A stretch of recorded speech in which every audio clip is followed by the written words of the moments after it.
battle for Middle-earth is about to begin.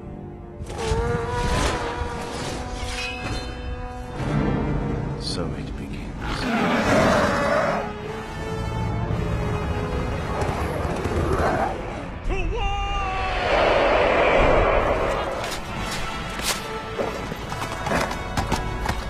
Send these foul beasts into the abyss!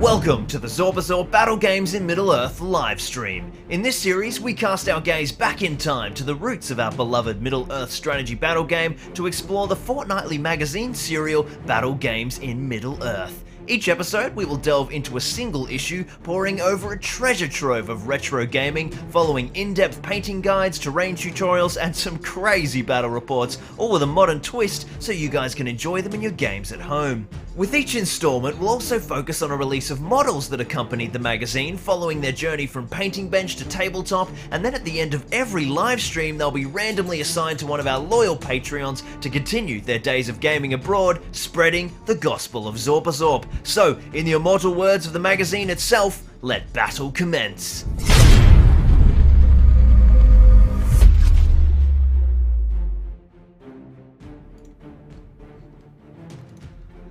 Welcome to Zorpazorp Gaming, my name's Lachlan Linton-Keane and welcome to the Battle Games in Middle-earth livestream. This is installment number 19 and we have got a cracker of a day today. We are painting up some models and we are playing a fantastic little battle report in the city of Osgiliath, and the dude who is going under the brush today is... flip to the right page, Lucky. Aglak! Give them some medicine, boys! He's a big old orc chief from Isengard, or Uruk chief, I should say, and he's such a great sculpt, full of character. He cuts off dudes' heads. He levels the Uruk forces and the Orc rabble. He's the head taker. He's in charge of morale and discipline in the Urukai ranks. He's a wicked Urukai scout hero.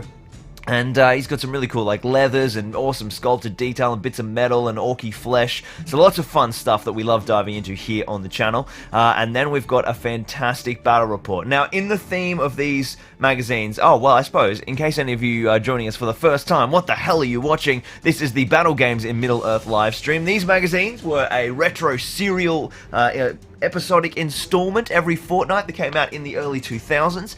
In each magazine there was a model released with it, and there were like how to paint guides and scenery and battle reports and all sorts of things to get people hooked into the game when this game first launched nearly 20 years ago. And in this live streaming series, each episode we go through one installment of the magazine. I'll just check that everyone's joining us happily in the chat. Yes, it looks like we're going well. KS says he'd totally buy Aglak a beer. He'd probably take your head off afterwards.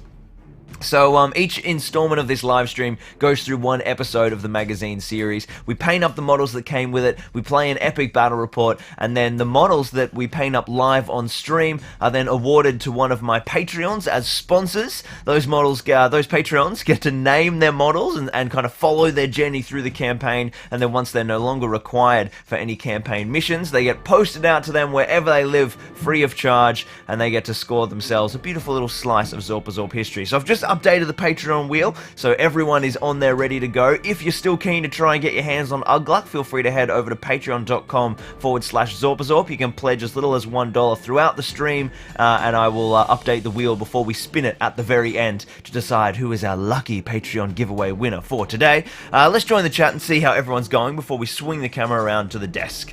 Oh yes, we've got some good questions. Sammy Cynthia's in, as always. Evening, Sammy. He says, when are we getting the Gospel of Zorpazorp Zorpazorp merch. Yes, merchandise. I've really got to find some time to design my bloody t-shirts and all the other things I want to do. Merch is coming. It's just that we have been very, very busy. I am so tired. Marky Tribe and I have been filming non-stop and playing golf and filming so much this weekend. We had like a big Quest for the Ring Bearer weekend. He drove all the way down from Toowoomba and kipped up here, and we did a big weekend of filming, like a 12-hour day of shooting on Saturday, and then we knocked out another battle report on Sunday, and then went and had a quick round of golf. It was lovely, but I'm exhausted. My back is killing me from holding the gimbal and the camera, but we have some amazing Quest for the Ring Bearer battle reports coming to you guys very soon. As soon as this stream is over, I'll be flipping on the computer. It's already on, I guess, because I'm streaming. I'll be flipping on Premiere and starting to edit those. So, some epic Quest for the Ring Bearer battle reports coming. I'm so excited. We had so much fun, and the videos look so good. Alright, Sammy's joining us from the UK. Darren is here, of course, representing from Ireland. We've got Drew Dutton. Howdy, from Texas. Welcome, Drew, one of our newer patrons. I just added your name to the giveaway wheel. Good luck for later on. Aaron is here, of course. He says it's a shame that Lurtz gets all the praise and attention when Aglak was the real hero. Aglak does work. He is awesome. And we're going to use the retro Aglak profile as well. Oh, yes, of course. That's what I was talking about. So, the battle report for today. In today's magazine, the battle report is just it's like a part 2 installment of a battle report we've already played. So Lockie got to go all scenario designer and work out something fun for us to do in lieu of there being no actual battle report in today's magazine. Now, because I was filming Quest for the Ring Bearer stuff, I had a whole bunch of Osgiliath terrain here. We didn't end up filming an Osgiliath scenario this weekend. It was just here as like a backup. But I was desperate to use it because I got it all ready. I did some really cool rubble work and repaired it all, and it looked pretty mint. So what we're doing in the theme of battle games in Middle-earth, where we have all these like what if scenarios, we're doing the ultimate what if scenario. What if Grishnak managed to steal Merry and Pippin away from the Urukai just before the riders of Aema came in and slaughtered them all, and he has had these captives and legged it all the way down, and he's made it to Osgiliath. He's stealthed his way through the fields of Rohan and the upper regions of Gondor, and he now needs to get through the ruined city. It's the only crossing of the Anduin to get over to Mordor. So we've got a stealth mission. Grishnak is sneaking his way through the ruins of Osgiliath, trying not to alert the Gondorian forces, and hot on his heels, knowing that he needs the prize for Saruman, is Aglak and a small band of survivors who managed to slip away before the riders executed their Urukai friends. So we've got this like cat and mouse chase game where Aglak's got to get to Grishnak and kill him and take Merry and Pippin. Neither of the sides want the alarm to be raised, because otherwise Gondor troops will swamp them, and then Mordor reinforcements will swamp them as well. And then once Grishnak reaches a certain point on the board, the Ringwraith will be aware of his presence and fly on in with a fell beast and try and pick up Merry and Pippin before Aglak or maybe Gondor can rescue the hobbits. It's going to be pretty cool. It's going to be really fun. I was like getting all the models out last night, and yeah, it's going to be good. It's going to be a very fun scenario. Let's finish off saying hello to the chat. 87 of us joining us. Very nice. Declan Callahan is tuning in from New Zealand, and it's not as late there. It's a bit earlier because we've had a daylight savings change here, so good morning. In fact, good morning to everyone an hour earlier. So that should be good. Runga Katterberg is joining us from the Netherlands.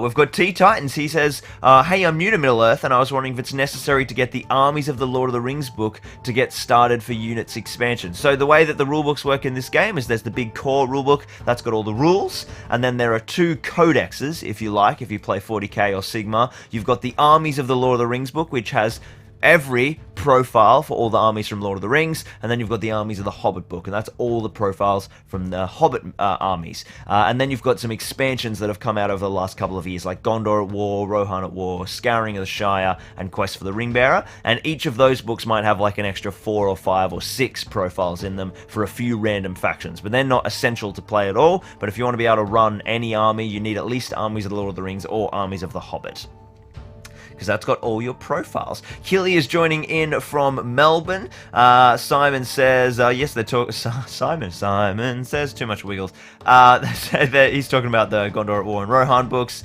Louis says, good evening, bonsoir from Belgium. He hopes everyone's doing well. Hope you're doing well over there, Louis. Drew says it's 4 in the afternoon for him. I'm guessing he's over in the States. Benny WL says, hi from the UK, ready for his favourite bedtime story. Does anyone else fall asleep in the UK or Europe listening to the live stream? That's hilarious. Harry says, here we go, show me the pyjamas, as requested. They're tracky pants today, but they are still pajamas. Drive-through says, "You're late. Only by a few minutes." I was fixing the Patreon wheel because I didn't want to do it live on stream again. Retro Basement's joining us from Sweden. We've got Jimmy Palmer joining us from the UK. Jazzy Payne's tuning in. Good morning to you, Jazz. What are we doing? Michael Haskell from the UK. George Galloway says he's finally made it for a stream live. Fantastic work. Fantastic work. Maxi Clace is joining us. He says good morning to, well, I mean, not morning over there, but hello, Lockie and fellow hobbyists. And I think we are almost up. Oh, we've got a few people joining in now. Everyone's just jumping in. Her Jaeger is coming in from France. Michael Sawinski from Poland. Shavinsky from Poland. So yeah, I'm on it, Mikey. Phoenix, Arizona for Steven Sparks. We've got German name. Amlugteron. Yep. Is joining in from Germany. Excellent name there. None Your Business from Idaho. Reedy Kill from Wales. We've got Austria tuning in with Jonas. Thank you, Jonas, for joining us. Oh, someone from Hungary. Let's see if I can. It's an SZ name. I think that would be Svilad Erki. Maybe. We'll see if I butchered the Hungarian. Harry says, how many bananas have I had this morning? None. That's why I'm like, running on empty. No bananas. Kobe Celtic says, hello, I've been watching you forever but never joined live. And he really likes the terrain, especially Osgiliath. Well, you're in luck today, Cody. Because, Kobe, sorry, with a B. We've got some excellent Osgiliath action as well. Omega Law, another new Patreon who just joined us. Hello there. He's tuning in, or he or she is tuning in from Canada. Daniel Larson's from Sweden. Shifty from CT, USA. This is like my favorite game of the stream, is guessing what the US state codes mean. CT. It's not California, that's CA. I don't know what CT is.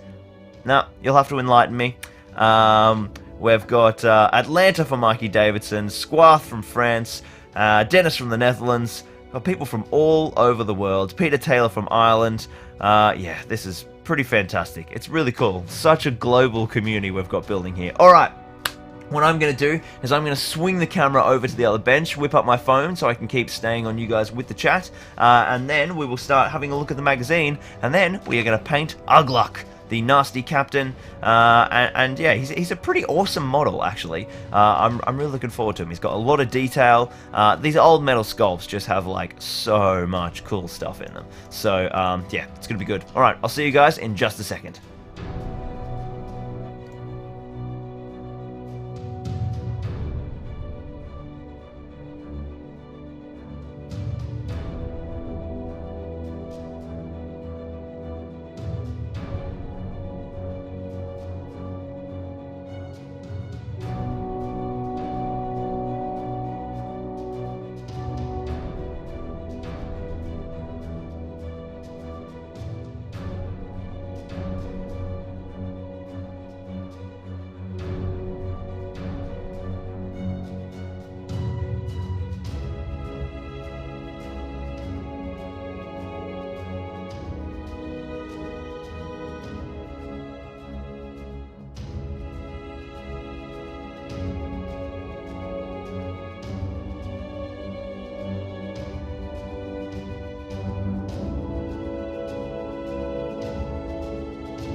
Alright, we are back. I just saw that Joshy Summers has joined us, the Lord of the Megazorptrons himself, and we have got a beautiful little Facebook thread going in the Zorpazorp community Facebook page. So for all of you guys who are painting along with us, working on whatever project you like, whether it's Aglak or any other models, make sure you tune in and post up some stuff.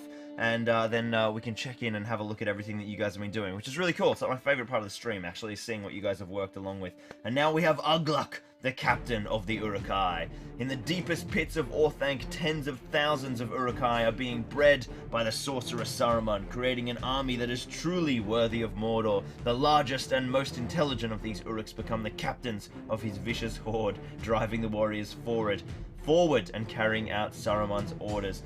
Alright, look at this beast, the big old Aglak. He is a champion. This is a really good shot, actually. We get to see the combination of his leather armor. Oh, hang on a minute. My cat is, like, climbing my door. Franklin, get off the door. Can't come in? No. Right, we'll block that off. No entry for you, Mr. Franklin. I have a screen door on my bedroom so that I can have like air come in and keep the door closed to keep the cats out. And Franklin decided to just parkour up the screen door. The forces of Isengard. So we've got a good little kind of army intro here into the whole force and the heroes that have come out so far. We've got these are the old profiles, of course. This is early 2000s era, so we're talking alerts here is like 65 points, and he's just rubbish. 2 attacks, 2 wounds. Yeah, no special rules. He's very bland. Then we've got Aglak. Now Aglak is where it gets interesting, oddly enough. He is Fight 5, Strength 4, Defense 5. He's got no shield. 2 attacks, 2 wounds, and 3 might. So he's just like a slightly better hero. But he's got this special rule here. Get back, Mordor scum. At the start of each Urukai move phase, if there are no visible enemies within 6 inches of Aglak, but at least one Mordor Orc, then Aglak must take a courage test. If he passes the test, he may move as normal. However, if he fails the test, he must charge the nearest Mordor Orc and fight it in the fight phase. If Aglak is charged by a cavalry model in the same phase, then he instantly reverts to normal and fights the enemy model rather than the Mordor Orc. Likewise, if the Orc is charged, then Aglak stops fighting and does not count as being part of the combat. At the end of the fight phase, whatever happens, Aglak reverts to normal. So he has kind of this, he doesn't have his new head taker ability like he does now, where he can just execute people for courage tests. He just has this, like, every now and then he might accidentally charge. Which is pretty savage, and that's, I guess, why he's like 10 points cheaper than Lurtz, for instance, because he's got lower defense and a slightly dodgy special rule every now and then, and he's only courage 4, so it will actually happen. Then there's a whole bunch more profiles. There's the Scout Captain, just know the normal Urukai Captain, the Urukai Warrior, the Urukai Berserker, Shaku, the big old Warg Rider, and then the Urukai Warg Riders. Look how cheap these guys are, man. They're 10 points, and throwing spears were free. Wow, that was the day. Now, I can't remember if back in this edition, just bringing up the stream chat, because I realised I haven't got it open. I can't remember if in this edition, the throwing spears, like this early in the edition, I suppose I mean, if the throwing spears were like a one-use item, I think they might have been, as opposed to a, infinite item like they are now. Alright, there we go. I can see everyone in chat now. So yeah, I guess that might have been why they were free, but yeah, it's interesting stuff. Then we have the little Gap of Rohan scenario, which we'd already started playing with Saruman crossing the river. We did that last game, so we've got our different scenario here. This was just a bit of a battle report in this installment as they talk about all this. Yeah, there we go. So Ridicule says throwing spears were one shot before Return of the King was released. So that was why they were free, because they were nowhere near as good. And then we have a little painting guide on Aglak himself. So they've gone for dark metals, black leather, big red orky face, yellow hair, interestingly enough, kind of like a sandy hair, and then they've done some browner leathers. Oh no, they've mostly browned up the leather in the end with the final model there, which is, yeah, so they've got some good choices, good little painting guide.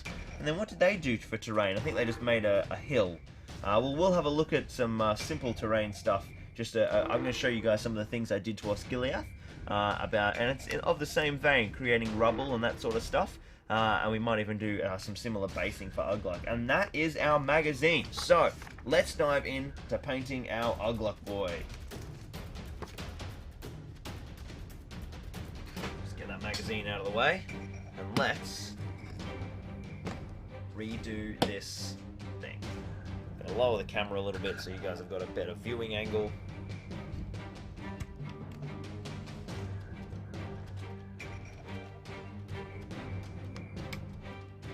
Might end up exposing a little bit more as well. Get to see behind the curtain at the moment. Alright, so let's have a look at this guy. Too many boxes under my table. You guys gonna be able to see Aglak nicely there? Yeah, we can even come in a bit more. So I'm painting here. That should be a decent enough view for you guys. Yeah, very nice. Alright, so let's break down this model. Let's have a look, because I haven't even developed a scheme for him. We're all going crazy here. So obviously we've got orc flesh. So that's really easy and really kind of obvious to do. We've got a whole bunch of metal plates in and around the place. And then just lots of leathers. So I think what I'm going to do is I'm going to start with the metals. Just because I think once I've kind of worked out where those are, it's going to help see the rest of the model. And I'm priming from black today because he was already primed to that color. So that's what we're painting. So let's dig out some metallics. I think what we're going to do is we're going to mess around with a new metallic today. I've got, where is my new shiny, pretty metallic paint? Come on. Okay, here's our lead belcher, which is a classic metallic that we're going to use for our base. And then I'm going to use some of this new canoptic alloy, which is one of the Necron paints, just for some cool highlights. So let's rip open the wet palette. And I'm going to grab a bit of lead belcher and throw it down. I've actually already got some in the palette that's still wet. Beautiful. We'll throw that down, and let's start picking out these metal details. The obvious ones are these plates right at the front.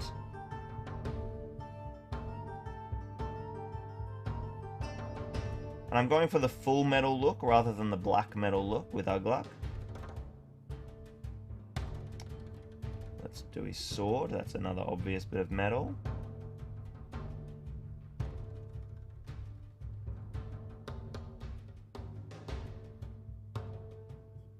Nice little base coat there. There's some buckles which are metal. I'll just hit those now while I've got the silver, and then clean up the little bit of leather in between in a moment. Now there's definitely more metal than that. But as for what it actually is... Oh, he's got a whip! That's very cool. I've never noticed that before. Make sure I get that blade edge. Alright, it's time to get reference photos up, because I have no idea. Someone posted Scout Armor as KS. He says, Scout Armor is ridiculously complicated. Yes, I kind of agree. You look at it and it's just like, what is going on here? So let's grab up our reference still. Alright, so basically the only bit of metal, see if I can show you guys and keep it in focus. The only bit of metal is that front torso section and the little tabard thing that hops down. It looks like it is a metal plate. So that is this little piece here. And I don't mind if that is kind of sketchily applied. I think that's okay. Everything else seems to be basically leathers, which is interesting.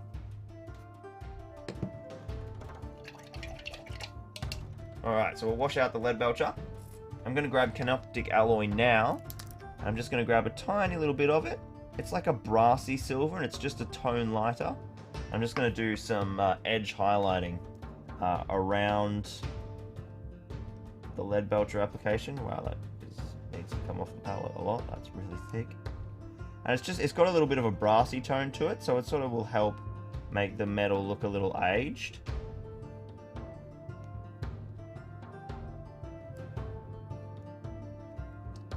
Alright, we just want to hit the edges here.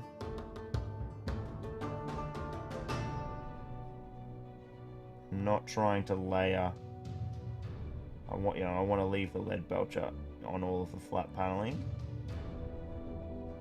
Just creating a really subtle accent on the edges, and it won't be super visible either until it's washed. Again, hitting like the edge of the blade. He says, and then just does a huge line down the bloody blade. It's fine.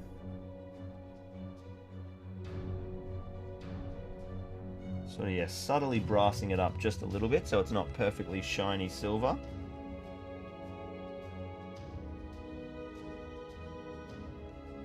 Beautiful. That's given that metal a little bit more definition. So that's obviously going to get a wash now. And then we've got... Are those shin pads? Are they metal? Let's have a look.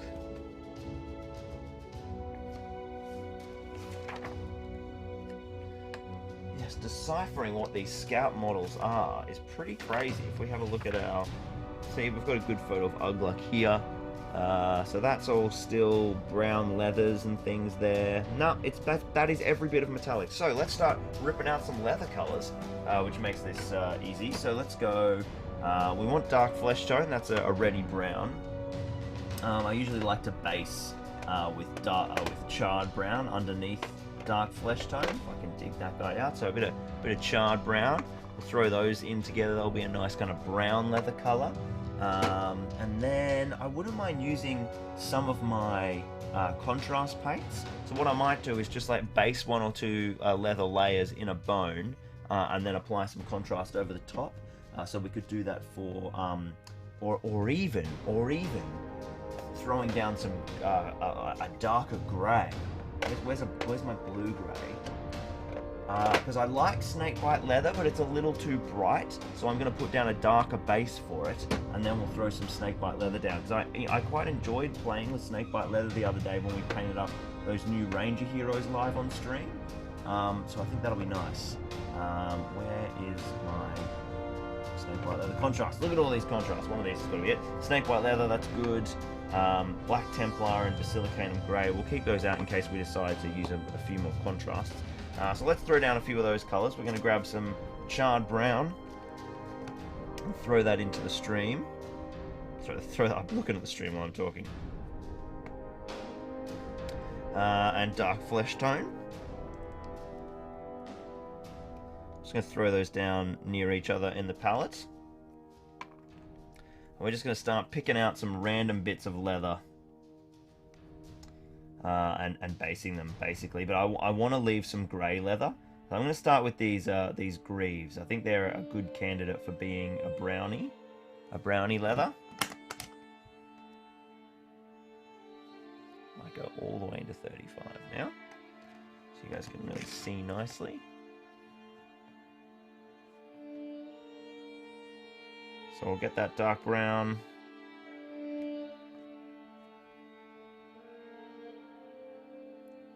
All over those Greaves. Then while that's still wet, I'm going to load my brush with dark flesh tone, and I'm just going to come in and I'm going to do some highlights on these raised areas and just wet blend those together.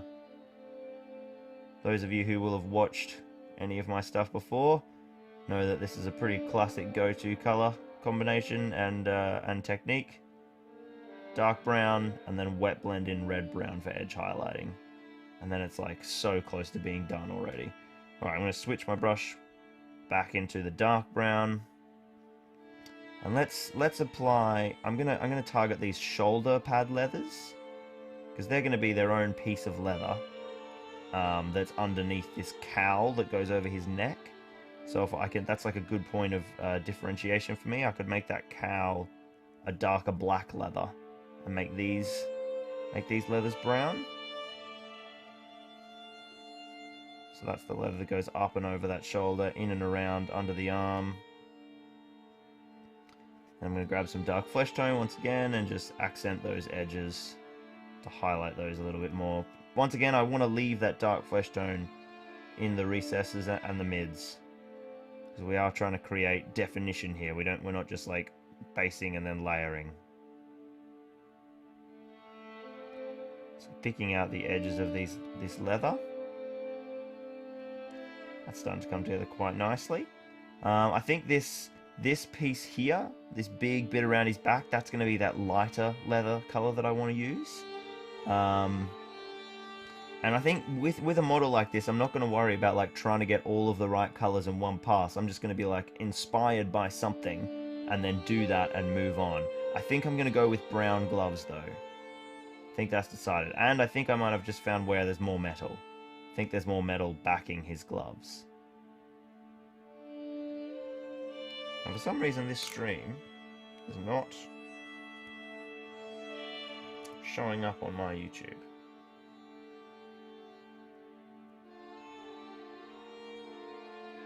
Let's see if I can get this to reload. Let me know if this stream's coming up all nicely for you guys. My phone internet is not behaving. I can see the chat, but I just can't see if there's image displaying, so it's just freaking me out. Alright, we've got the red there. I'm going to hit the gloves, like I was saying.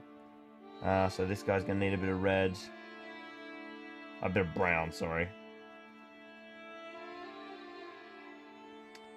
And it looks like, yeah, it looks like the whole hands are actually gloved, so we don't have to do any flesh on fingers, which is nice. I'm going to give this leather a wash as well, soon enough. And again, I'm coming back in with pure dark flesh tone. You'll notice I'm not even washing my brush between these layers. Like it's such a subtle transition. I'm not really worried at all about these colors mixing on the palette. So we will darken up these brown tones and create even more contrast by using, I don't know, maybe even like basilicanum grey washed over them rather than Nuln Oil. So those browns are looking nice. Might accent the shins a little more.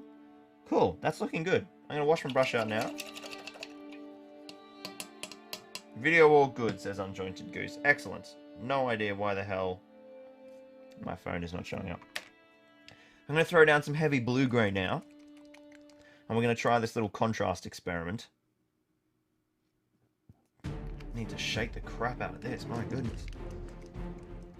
It's been a while since I used heavy blue-grey, apparently. Whoa. That was a lot of paint just went into the palette. Whatever. Way more than I'm going to need today. And I'm going to apply this grey, which might seem crazy. You'll look at it and you're just like, wow, Lockie, that's a bright colour. This is a base coat. We're reapplying a base coat here to throw down a contrast.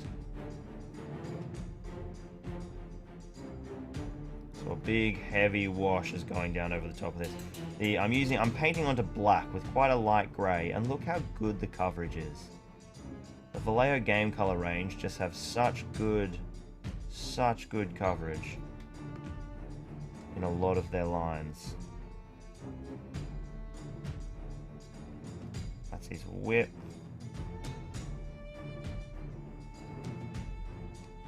So yeah, it's just this back tabard that I'm going to make this lighter grey.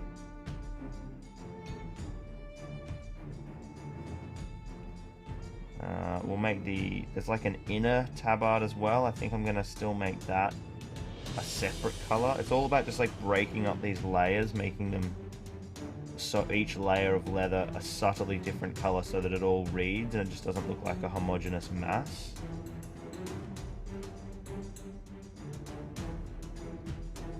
And then there's this strap here at the front.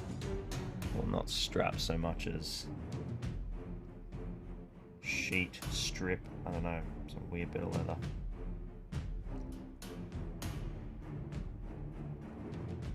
Alright, so that is my grey rebased. I don't want to talk about it, but my brush control this morning is just like amazing. But if I mention it, like I just have, I will inevitably put paint somewhere I don't want it. Okay, so that will be rebased as like a lighter brown, a snakebite leather. Now all the other stuff I want to be, black.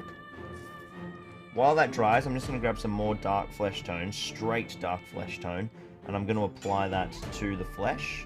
That's going to be my basis for my red skin. So I'm hitting all the legs. We'll get a coat of it down on the face. But it's quite funny because early on a lot of these layers are starting off in a very similar palette and you'll be like, oh wow, the arms just look the same. But then what I'll do is I will of course wet blend in some reds.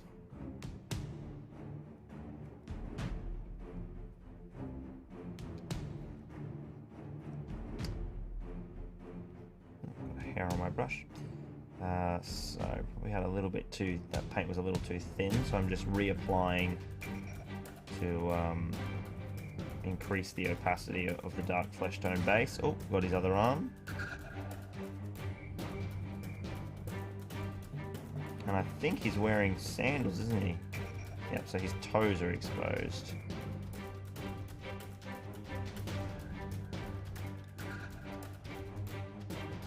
Alright, so while that dark flesh tone... Oh, back of the calves, and back of the ankles. While that dark flesh tone is still wet, let's get some red to blend into it. We're going to grab the classic Orc Red, which is red gore, or now, gory red from Vallejo. Throw a bit of that down in the palette.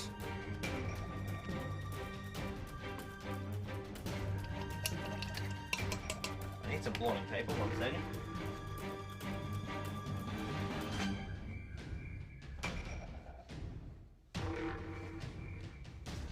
Alright, let's wash this bad boy out.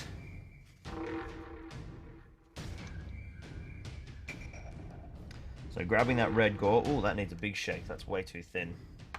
This one thins out really easy, its paint separates a lot. Really need more agitators. This guy needs one badly. That's still so thin.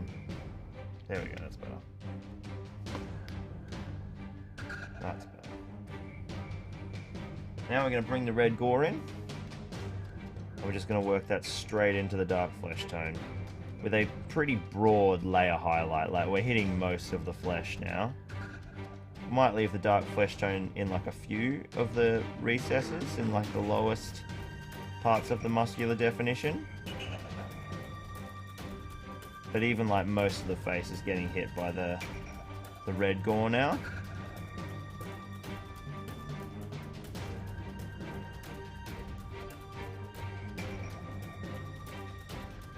Just to really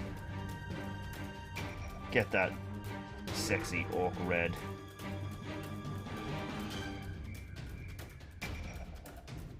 It's looking pretty good. Yes, I'm quite liking that. A little bit more on the face.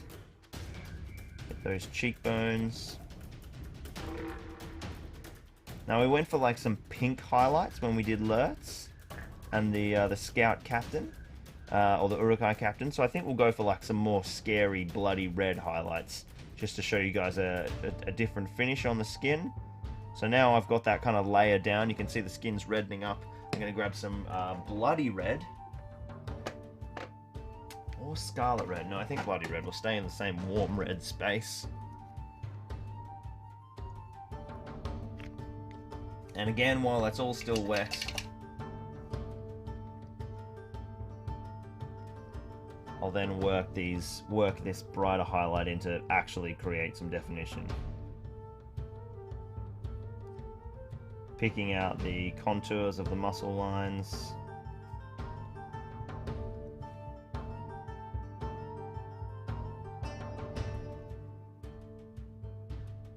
Following the sculpt. Anywhere that's raised, it's going to get a little kick.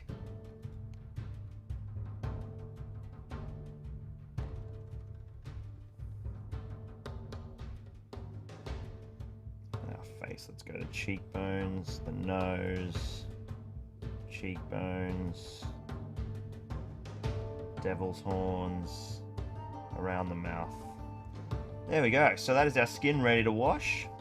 Looks like our grey is dried in the meantime, so we can switch up to snakebite leather. Gonna give this bad boy a good shake.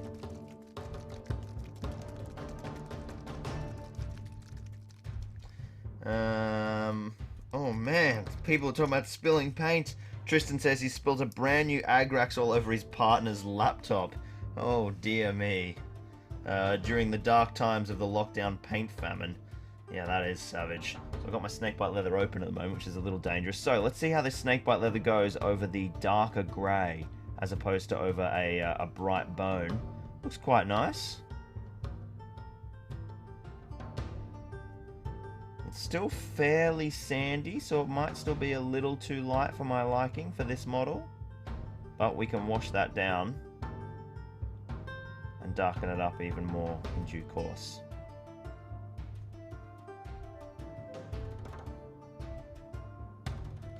But for stuff that has like a lot of texture, snakebite leather works quite well. The broader, flatter stuff it doesn't coat with particularly well.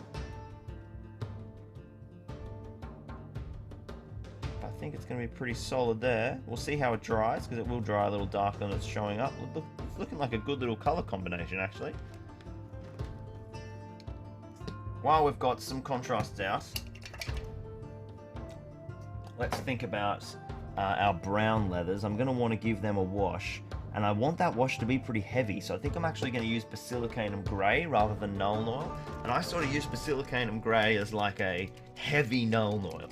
When I want to put like 3 passes of Nuln Oil down, I'll just do 1 Basilicanum Grey. It's not quite the same, but it's good in a little time-saving method. Darkens everything up and adds that definition. So I'm painting Basilicanum Grey over all of the dark browns. Where else did I put dark brown? On the shoulders, on the gloves. I might use Basilicanum Grey on all the weapons as well, all the silver. It's nice and heavy. So on the silver, yeah, look at that. The silver looks awesome with a bit of Basilicanum Grey on it. The gloves as well, of course. Just want to keep it off the flesh.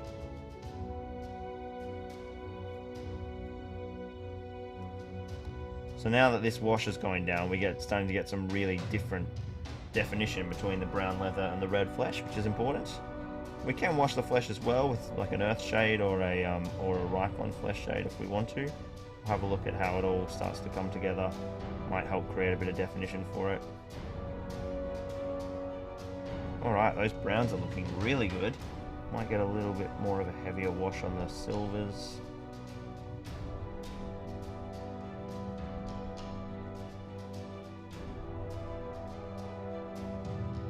Right, it's time to start working on these black leathers, I think.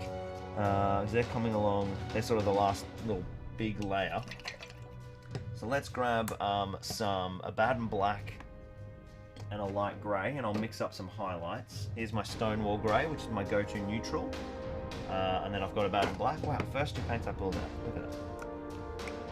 I'm going to grab some Abaddon, I'm just going to throw it down on the palette. I'm just going to drop a little bit of Stonewall into it. I'll give it a shake first.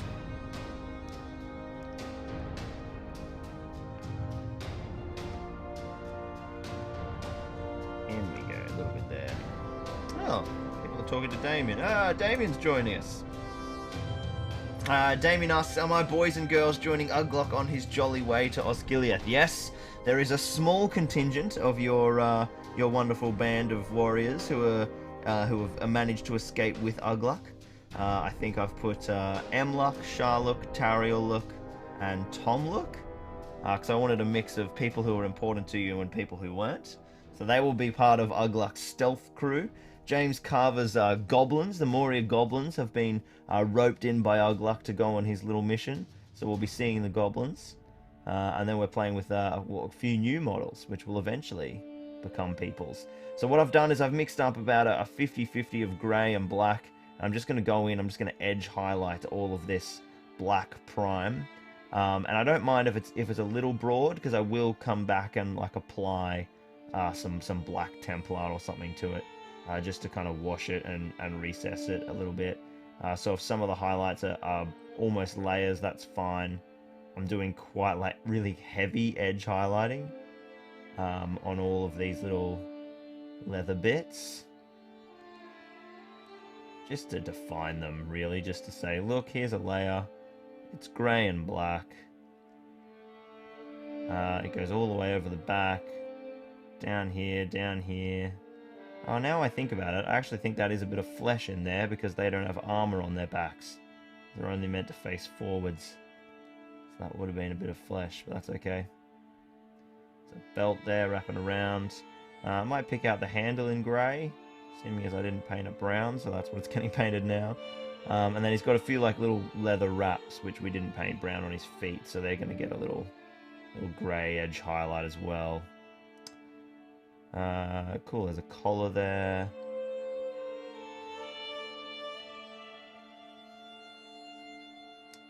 Fabulous. I'm also, I really want to hit the hair in grey. I think we will, and then we'll make it dirty. So let's just apply this as a flat base over the hair. That way it won't look the same as the black. I think Aglak does have really gross brown hair. So a dark grey, and then washed over with a really gross contrasty wash. Should look good for that, I think. Might grab some of my lighter grey and base that up. Wow, that's a lot lighter.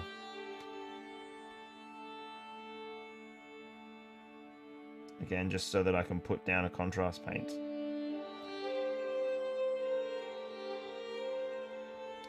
Reapplying that lighter base coat. I think his hair goes down there as well. He's got quite a large forehead. While I've got this lighter grey out, I'm also just going to put some subtle edge highlights on the darker edge highlights I did. You know, just like build that highlight profile. So a lot less now, a lot less. But I'm just making a few little accents here and there. That looks looking really good.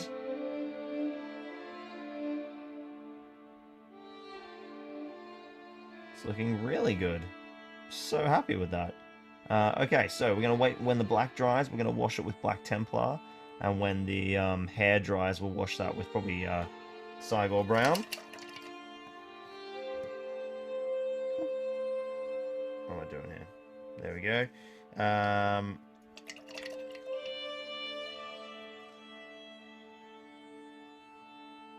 Alright, here we go. That looks good. That looks very nice. I'm getting quite happy with this model. So we've got a few little details left apart from those washes. This snakebite leather's dried quite nicely. I'm enjoying that color tone. We want to hit the obviously the Orc Head, but we'll do that very last. There was the rope. So let's make the rope a different color. We want that to be a kind of a mid-tony brown. Let's go with let's go tan from Vallejo, and then we'll wash it down. That does not look like it's thick enough.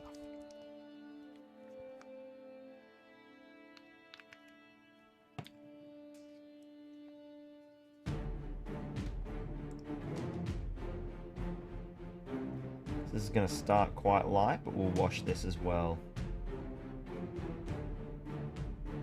It's just to get like a different tone on the rope. Even though it is quite sort of pinky.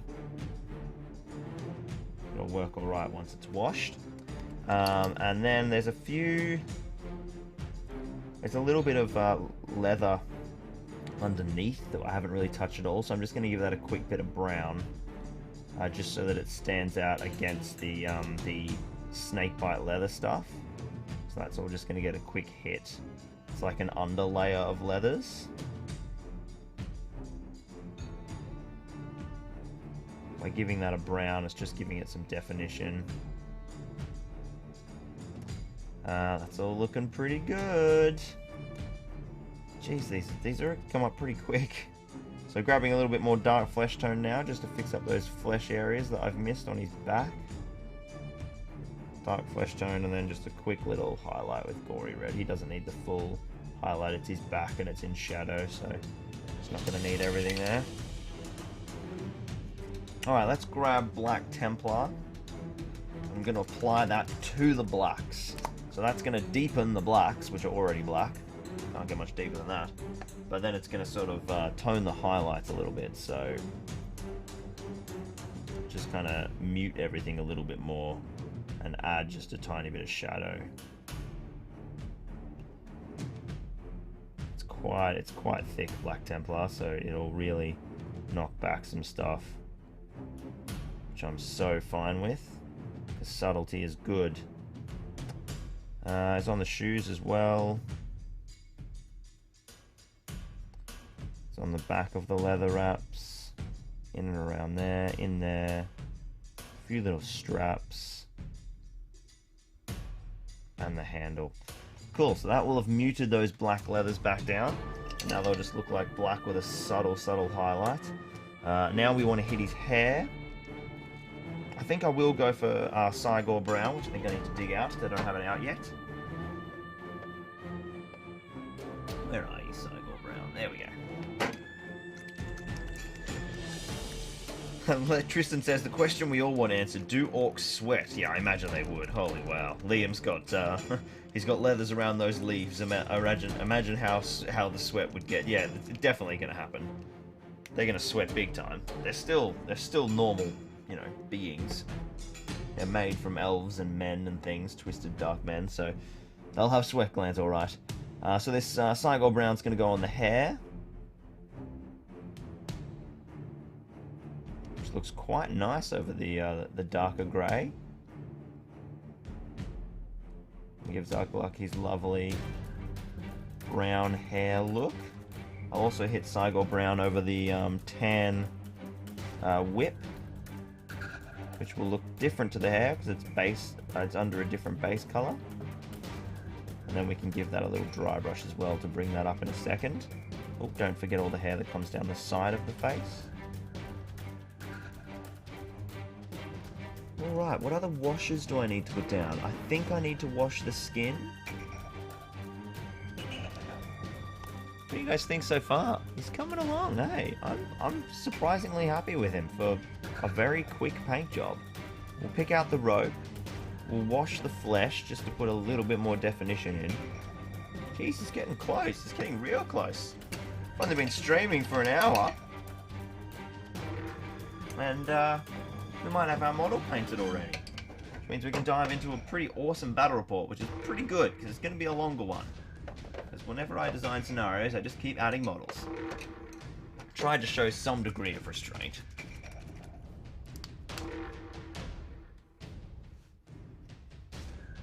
Alright, here we go. Ryclon Flesh Shade. The good old classic Ryclon Flesh Shade, just into the skin tone. Nothing else. Just to add that instant definition.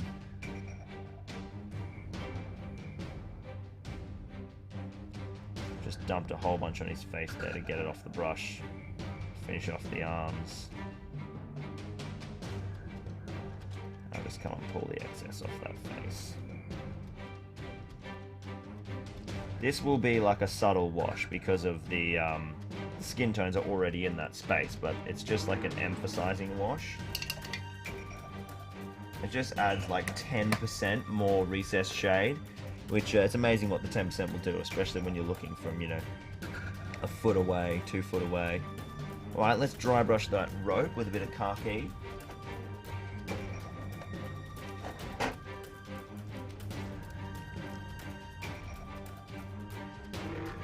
Oh, lost my lid.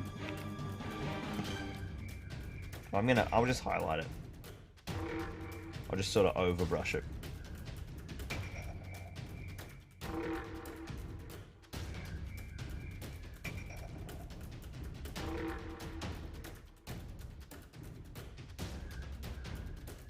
Just picking out the ropes. Gone a little bit heavy with that first highlight. Which needed to be a little lighter, so what I'll do is I'll just wash it all back again. Now that I'm happy with that. Yeah, it's like 15-20% too bright, so we'll just pull that back. Easy done. Hair's looking good, but could do with a subtle highlight. Probably something earthy. Might grab earth. Earth is like the old graveyard earth from GW back in the day. So it's quite a weird sort of grey brown, sandy grey brown. I might get a rougher brush for this actually. Let's grab that guy. Load up a little bit of earth on the palette and take it off on my blotting paper. And we're just gonna do a little dry brush on the hair.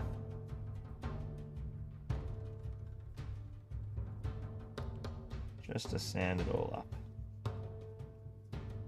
Working with the grain of the hair so that nothing we're doing is too hardcore. Sand's quite nice. I might throw a little bit of a dry brush over some of these brown leathers with this sandy colour. Yeah, that looks great. Where's his gloves?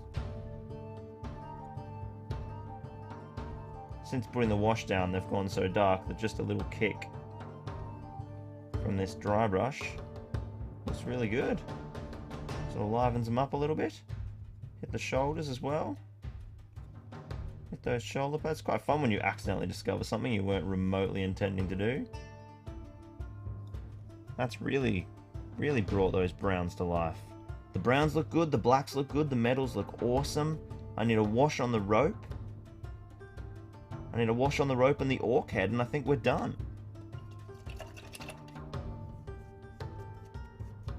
We'll go...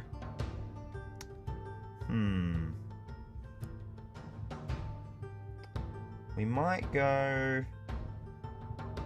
Maybe just back to Kygor Brown.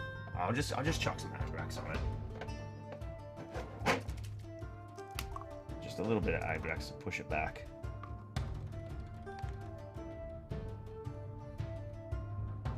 And she'll be fine. I still don't mind if it's a little bit brighter as a little kind of focal feature. I'll just throw some Aglaks on the snakebite leather as well while I've got it out, just to darken it up a tad. Boom! Alright, let's do our Orc Head. Now, I think we'll make this orc flesh a little bit different to keep it interesting. And we'll go for grey for the hair. So I'm just going to do like a prime, like, you know, re-base coat the hair so I can just black Templar it. So I'll just throw some brighter greys down on the hair that UGLUK'S holding. That's nice and simple. It's coming out over the top of his hand there, from where he's holding it. And I'll just give that all a black Templar in due course. And then I need some sort of orky flesh tone. Alright guys, what colour flesh are we thinking? Are we thinking old school green? Or I guess I could do like a blue-grey to represent Snaga, the Orc's head that he cuts off in the film. I'll let you guys choose that. You want the reddy brown, the classic red brown, the goblin-y green, or the bluey grey. So fire away in the chat, and I'll start having a look. What have I got here that's gonna work? I think it could be. I'm probably most excited to do the blue-grey, I reckon, but I'll happily let you guys decide. Where is Eshin Grey? Oh, I think it's over in the glass cabinet. Actually, yes, I can see it. Wow, you guys are going hard into the blue-grey.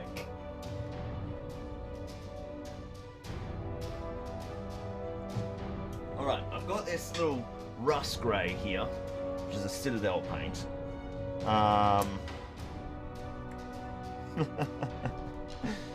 Damien said, I think someone might be wishlisting, but did someone say Goblin Green? I do not even have Goblin Green anymore.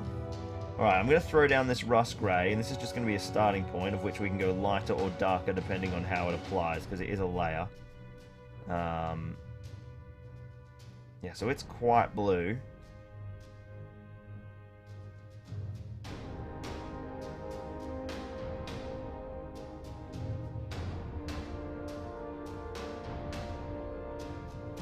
What did I do with that blue grey? Was it that? I think so. No, it was not that.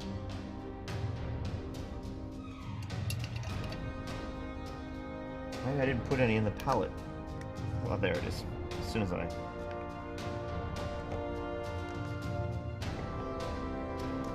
I get more out, I see it. Alright, let's just get a nice even coverage of this blue-grey to start with. It's actually, as it's drying, it's kind of resulting in almost the perfect little base tone, actually.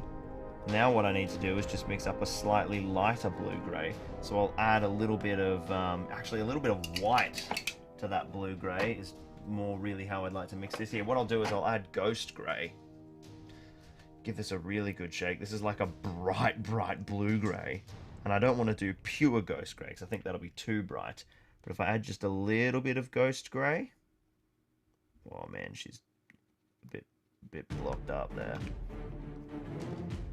Alright, if I add a little bit of that ghost grey into my blue-grey... should get a cool little highlight. Yeah, that's perfect. Alright, let's come in here and we just want to hit... That's actually probably too much.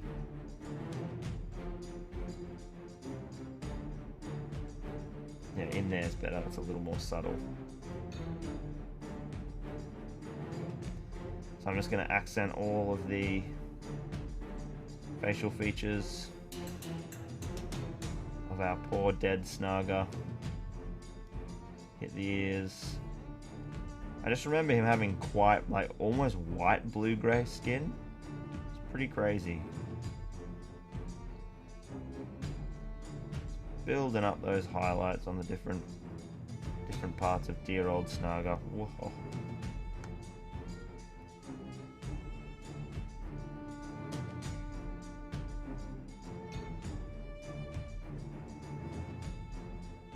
He's pretty beat up, you know. He is missing his body, so it's not too worrying if it looks a bit sickly.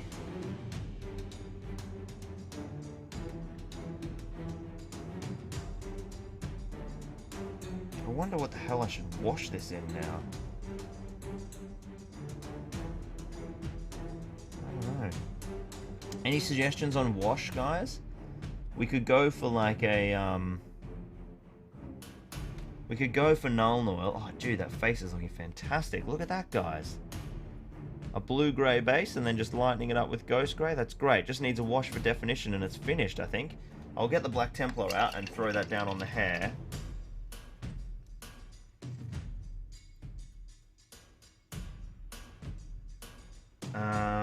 A desaturated green wash is my suggestion. Interesting.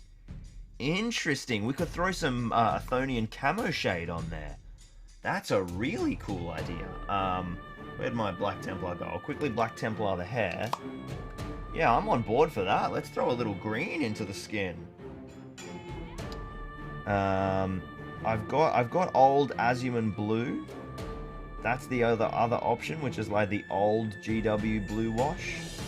I think I've got some of that lying around, but I think if we go like blue wash on blue-grey skin, we'll miss a chance to make a bit of a cool contrast pop.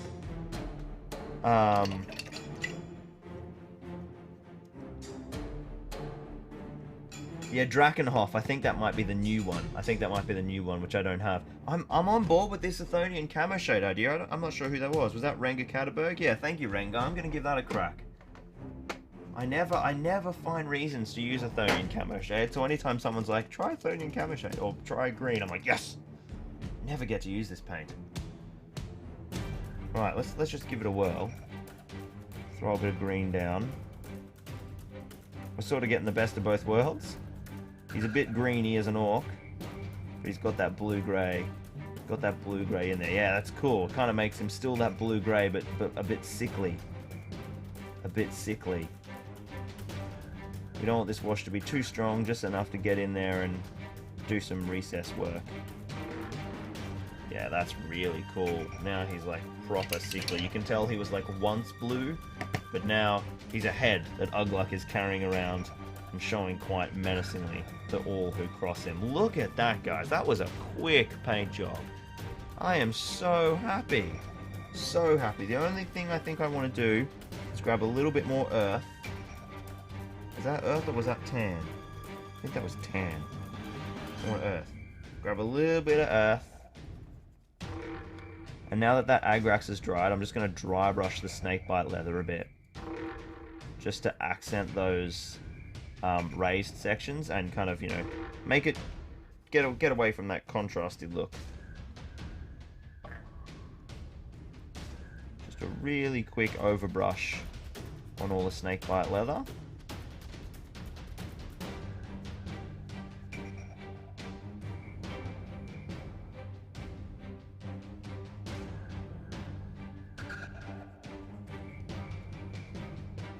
No, I think that snakebite leather's looking $1 million now. I think that might be the key with snakebite leather. Throw it down over a dark prime, put an Aglak's wash on it, and then dry brush it with graveyard earth. That is a cool looking Aglak, guys. So if you want to try and score yourself this Aglak, make sure you are a Patreon, and you'll have a chance to take him home. And you'll get to cheer him on, and you'll all get to cheer him on through this next battle, which is going to be pretty cool. We'll quickly base him. I haven't actually based a model live on stream for ages, and seeing as we've smashed this painting tutorial, let's grab Storm Vermin Fur, and I'm going to show you guys basically what I've done for my Osgiliath terrain. So my Osgiliath terrain, you guys might remember, it's all behind us. I'll show it to you in a second, but it's all made from old sheets of polystyrene foam. So it was like the first board I made, and it got, you know, it's been to a lot of tournaments. It got very beat up, so there was lots of like bits of white showing through, and it was looking very rough indeed, very rough. And so what I did was I just grabbed some brown paint, threw it down all over those damaged sections to just get rid of the white, and then I just gave that a quick, really lazy dry brush with a grey, and it didn't look perfect, but it was no longer white. And then I just grabbed some of my a blend of a couple of my base readies. I grabbed the coarse rubble, which is like some larger white grey rocks, and then I grabbed a bunch of fast drying basing glue, and I just poured glue all over the board in clumps. Anywhere that there was a bit that I'd painted and repaired, I just poured glue on it, and then anywhere else I thought looked cool, I just threw down glue, sploshed it all around into these little piles of glue with a brush, and then I threw on the coarse rubble, which was like, you know, the bigger gravel rocks, and then I sprinkled on city rubble, which I'll grab in right now. Actually, I need it.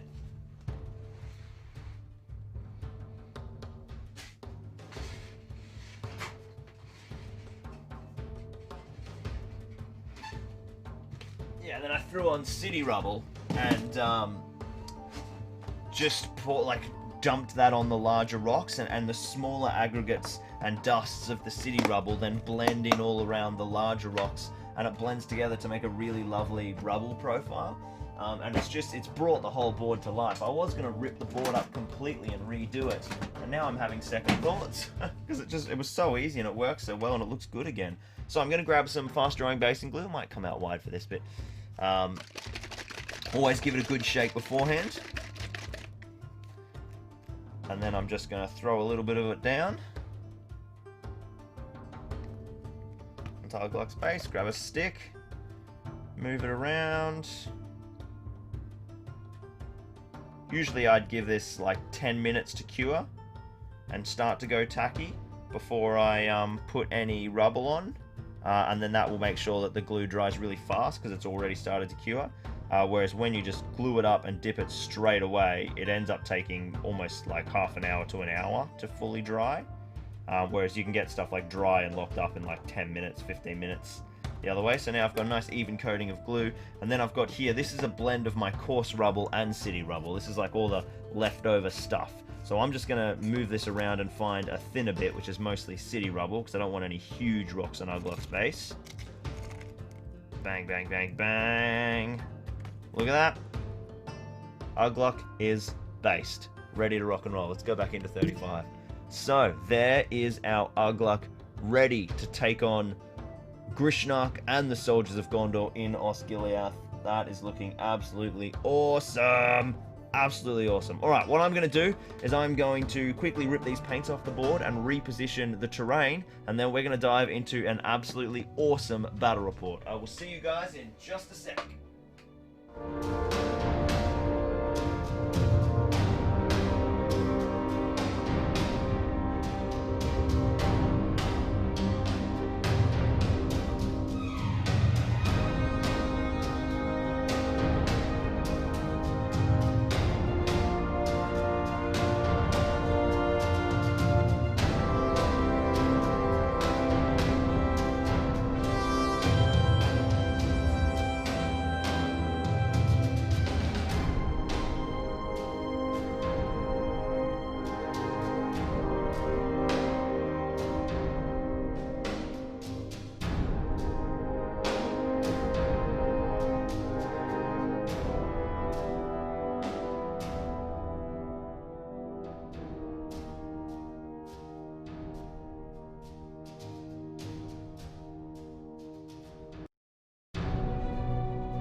Alright, here we are. Look at this setup, guys. We have got the city of Osgiliath and a little 2x4 board, and there is some spicy action going on here. So, let me take you through, let me break it all down.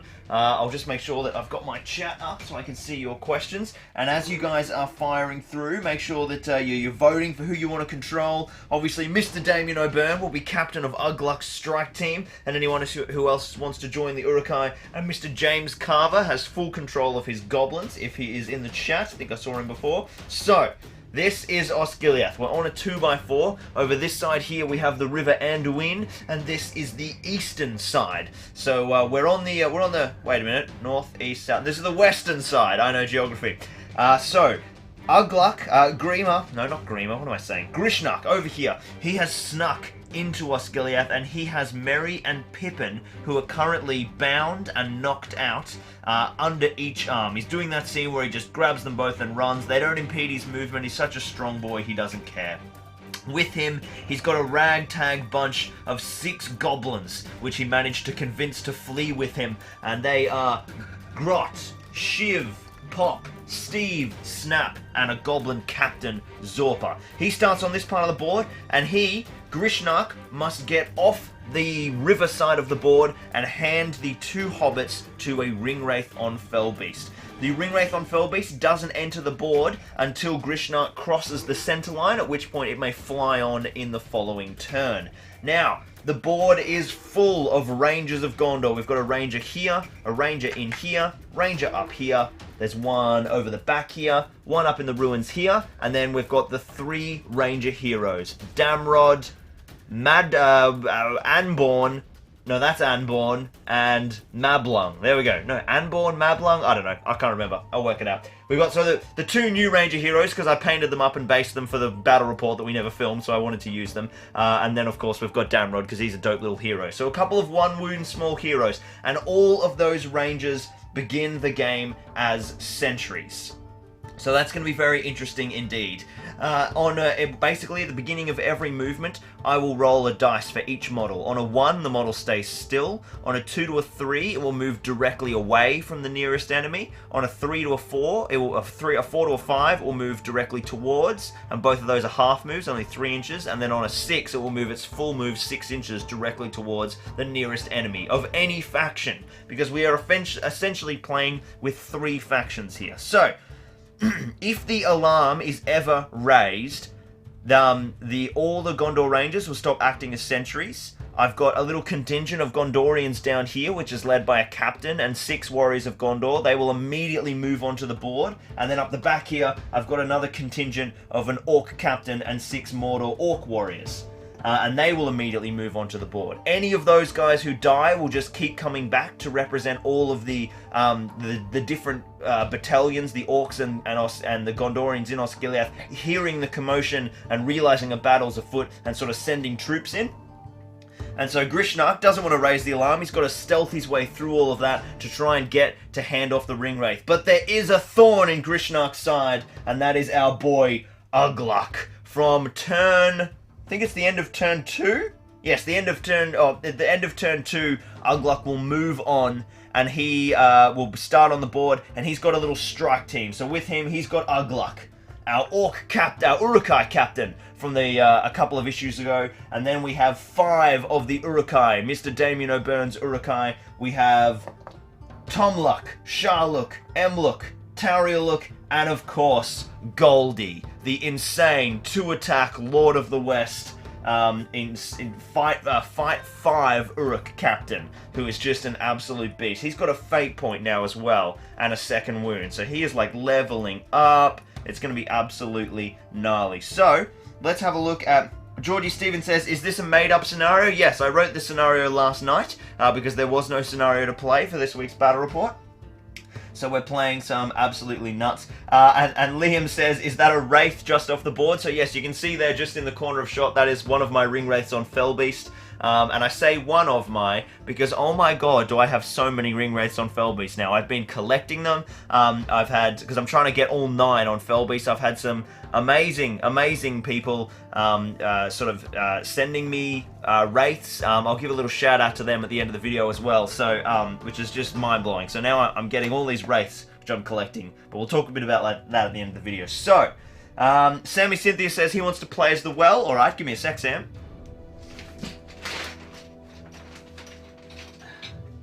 Here you go, Sam. Here's your well. I'm going to put it down over here next to Damrod. There you go. Look, it's even painted. I got it all ready for you, Sam. I got it all ready for you. We've got Charlotte is a lady of the West. That's very true. I had forgotten that. Any other questions from everyone? I think we're good. Beautiful. Let's get into it. So I'm going to throw the roll box up here, which I think you guys should be able to see. If at any point in time you guys would like me to zoom in, just yell out and I will. We'll start wide for the time being so we can feel the vibe, and then as our little stealth team moves through, we'll be good. So let's jump into priority. Sentries will be green.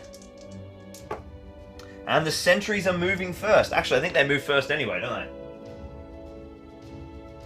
they? No, before each sentry takes their move phase, so it will happen. Alright, so this ranger over here. He gets a big 5, so he is moving 3 inches towards the enemies. Oh, this is bad. We've got another sentry in the back there. He's got a 2. He's moving 3 inches back deeper into the ruins. This sentry here, oh, he's got a 1. He's going to stay still. We've got Anborn up the top there. Whoops. He's roll a 3, so he's moving 3 inches further away. That's as far as he can go, because he's upstairs. We've got Damrod out there in the open. He's rolled a big 6. He knows that there's something afoot. He's heard a sound, and he has raced 6 inches down this little corridor here. Let's see if he alerts his ranger buddy near him. He does not. He moves 3 inches back.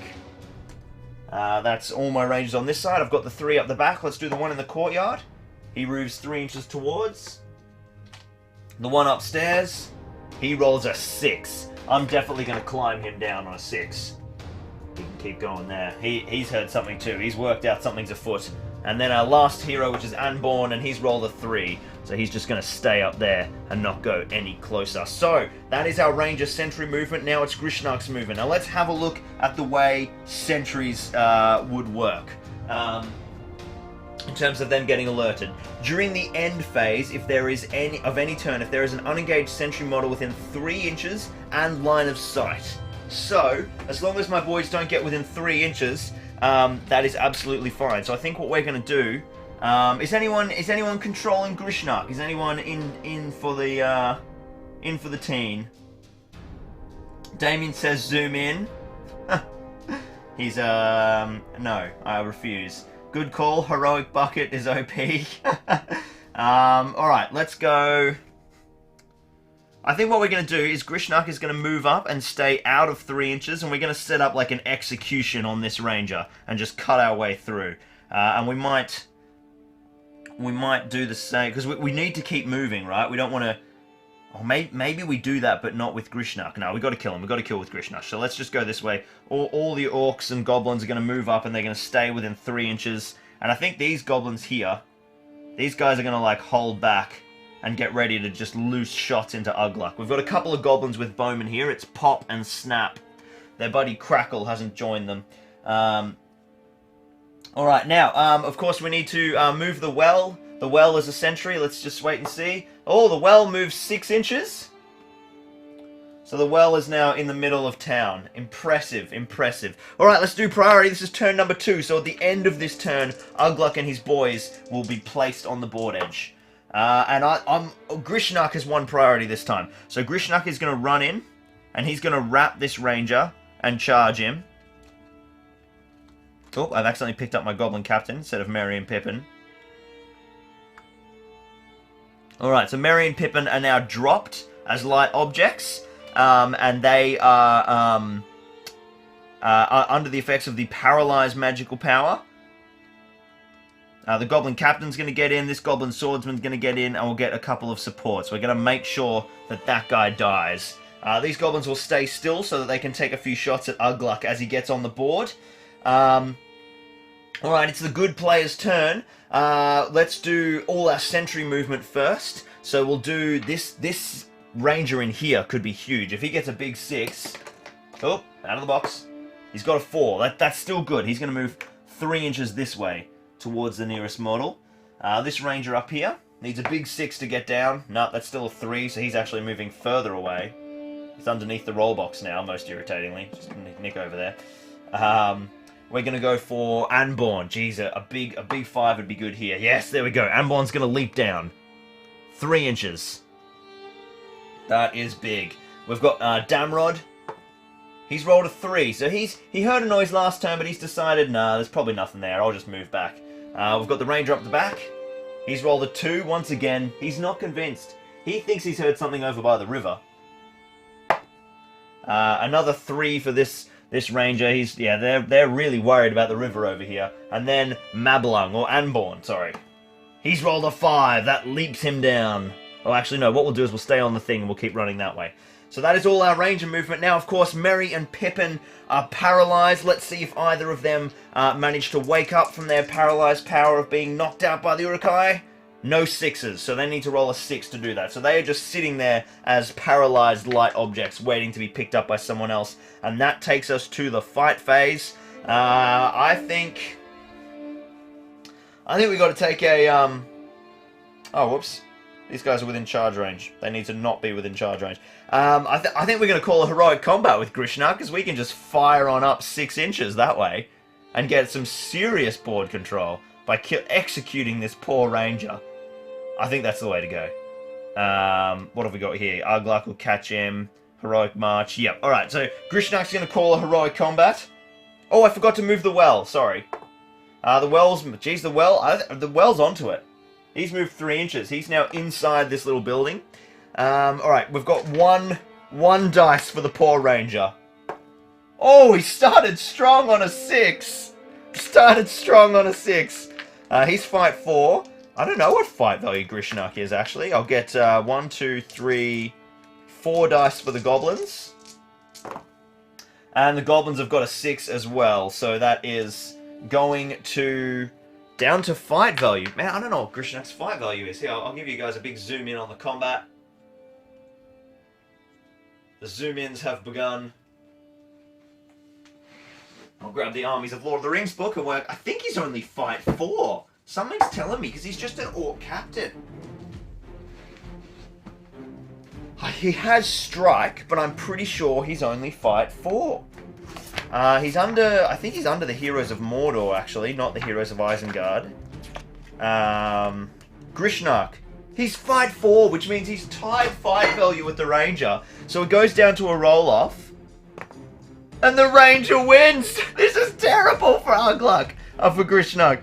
So not only is Grishnak now pushed away, which means he can't auto-pick up the hobbits, the Ranger survives and puts a wound on Grishnak!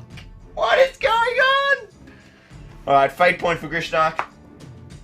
And he'll have to use another point of might to pass that. So, at the end of the turn, the goblin attempt to assassinate this ranger and catapult forward on a heroic move has completely capitulated. And the alarm is raised. All models are now as normal. Right, this is going to be an absolute mess. This is just the stealth mission over on round 2. So, the Warriors of Gondor deploy on the board. I'm going to go back to wide so you guys can see this madness. This was not how it was supposed to go. I was too bold. I should have been a bit less risky. The Warriors of Gondor rush onto the board. Technically, they move on during the move phase, and they can't charge the turn they arrive. So they're not going to be able to charge Grishnak this turn. Over here, up the back side, I'll just make sure, yeah, you guys can see up here. The Orc Captain and 6 Mordor Orcs are sprinting onto the board. I think we're still going to send them... We got to go this way. Oh, there's so many Rangers on the board. This is bad news. Bad news for Mordor. Such bad news for Mordor. Alright, and then at the end of that turn, the Urukai arrive. We have Emluk, Taurieluk, Goldie, Sharluk, and Tomluk. And Aglak, of course, as well as the captain. So the Urukai have arrived. This is just an absolute absolute cluster. So, Grishnuk is here. He's got his boys. There's dudes everywhere. It's not looking good for evil. It's really not looking good for evil. I think the Urukai and the goblins might have to band together for a little bit now that the alarm has been raised so quickly. The key is getting the ring wraith in, right? The fell beast flies in as soon as Grishnuk crosses that side because he sort of detects his presence. So anyway, let's dive into priority. What a bloody mess. Well, that's a good spot for that. All right, let's do. The good forces are independent, so they're on green. We'll have white as Grishnuk and black as the Orcs. All right, so white is Grishnuk. So Grishnuk's got it. So that's really good because that means that he needs to basically make a sprint. What can Grishnuk do here? I think we need these guys won't be able to charge this turn. So Grishnuk is going to pick up the hobbits, losing an inch, and then move 5 inches this way. He does not want to have to fight his way through all of those dudes, and that gets him out of line of sight of that ranger. These goblins, they're probably just. I think they're gonna fall back 6 inches now. Let's start firing up the center. 5 inches for the goblins, I should say. They're going to go 5, 5, 5, 5. I'm just going to throw a goblin into this ranger to stop him from shooting at me. And this goblin's going to run 5 over here. That's really all we can do. We've got to rapidly reposition. Alright, who was next? It was the rangers next. So the Warriors of Gondor, they're going to reform the line. Anborn's going to move full, so that is 6 inches that way. This ranger can't see anyone, so he's just going to move 6 inches to this doorway. That ranger's going to roll a climb test to try and climb down. He gets a big 2, so it's enough. He doesn't fall. Damrod is going to half move, and then he'll have a shot down into that goblin bowman. There's a whole bunch of orcs that have sat here. I think these rangers are probably just going to sit here and all take shots at those orcs. Because they still have to, they don't get to just do what they want. They still have to like move towards the closest enemy. And they still have to shoot at the first enemy they can see. Let's have a look here. So they're all just going to sit still and shoot. If they can see, if the rangers, if they can see dudes, they will shoot. And if they can move to enable a shot, that's what they're going to do. These Warriors of Gondor just have to charge towards the nearest enemy. So they're just going, we'll let them get in a formation. 6 inches, 6 inches, 6 inches. So they're all just running to the closest enemy. There's no sort of tactics or planning for them. That's just their jam. And now we have UGLUK'S dude. So Aglak gets to arrive, see everything that's happened, and make the perfect attack vector. So, Aglak is going in strong. 6 inches. He is just charging. There's no shots coming his way this turn. It's just about getting these dudes up here as fast as possible. He wasn't on the board at the beginning, so he couldn't call a heroic march. But I think he's going to save his might for assassinating heroes at this rate. Thanks for watching, Joshy. We'll see you soon.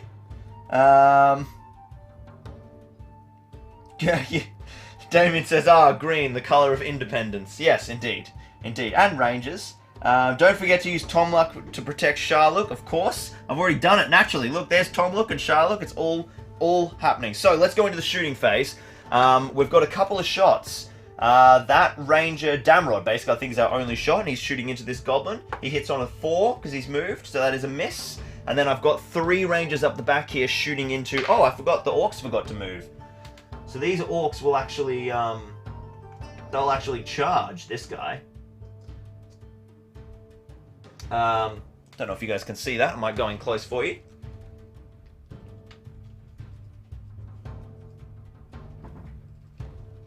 Forgot to move my orky boys. I'll just shunt these guys this way so you can see the combat. So that is 4 orcs on a... 4 orcs.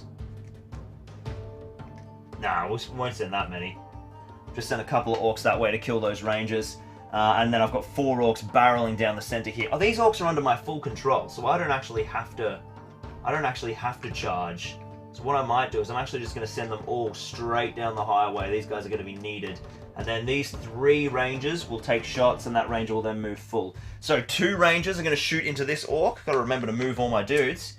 They need 3s because they haven't moved. 1 hits, and he'll need 5s on the spearman there. No wounds. My orcs survive unmolested. That's important. Let's jump into combats. We've only got 1 this turn, which is this lowly Moria goblin fighting a ranger. Ranger's on green, goblins on black. Oh, I've left the camera on the other angle, I've just remembered. Apologies, guys. And it's a tied fight, so the ranger wins it on fight value. And he kills the goblin! It's Pop! Pop has been assassinated! No, those models don't come back. They are precious to the Mordor forces. This ranger has beaten 5 enemies at once, raised the alarm, and now killed the goblin. He's already MVP. Already MVP. Alright, let's jump into priority. What a mess. Alright, Grishnach has 1 priority again. That is huge.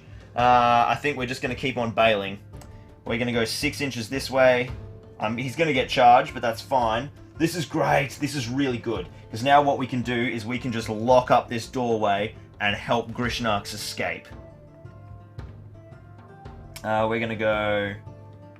Yeah, so the captain is just going to turn around, put the bow over the shoulder. Spearman's going to get in. These guys are all going to fall back. And no one is getting through this breach right now. Aglak didn't call the heroic march because now he is in charge range. Who got next? I think it was Aglak next. So Aglak's going to launch into this softer dude. And Tomluk is going to charge that guy there. They'll avoid the control zone of the captain. Charlotte won't be able to get in combat, but she'll just move on up. And we'll send... These Gondorians are going to be a problem, but we don't really want to fight them. So we're just going to form a little shield wall here. And then Goldie will get in on spear support in behind. So the Uruk assassination team is forming a little shield wall as they chase down after Grishnach. My Mordor Orcs, of course, will then move. I'm going to charge 1 into Damrod to tie him up and then just send the captain. Not sure if you guys are going to be able to see around here. They're sprinting down the alleyway.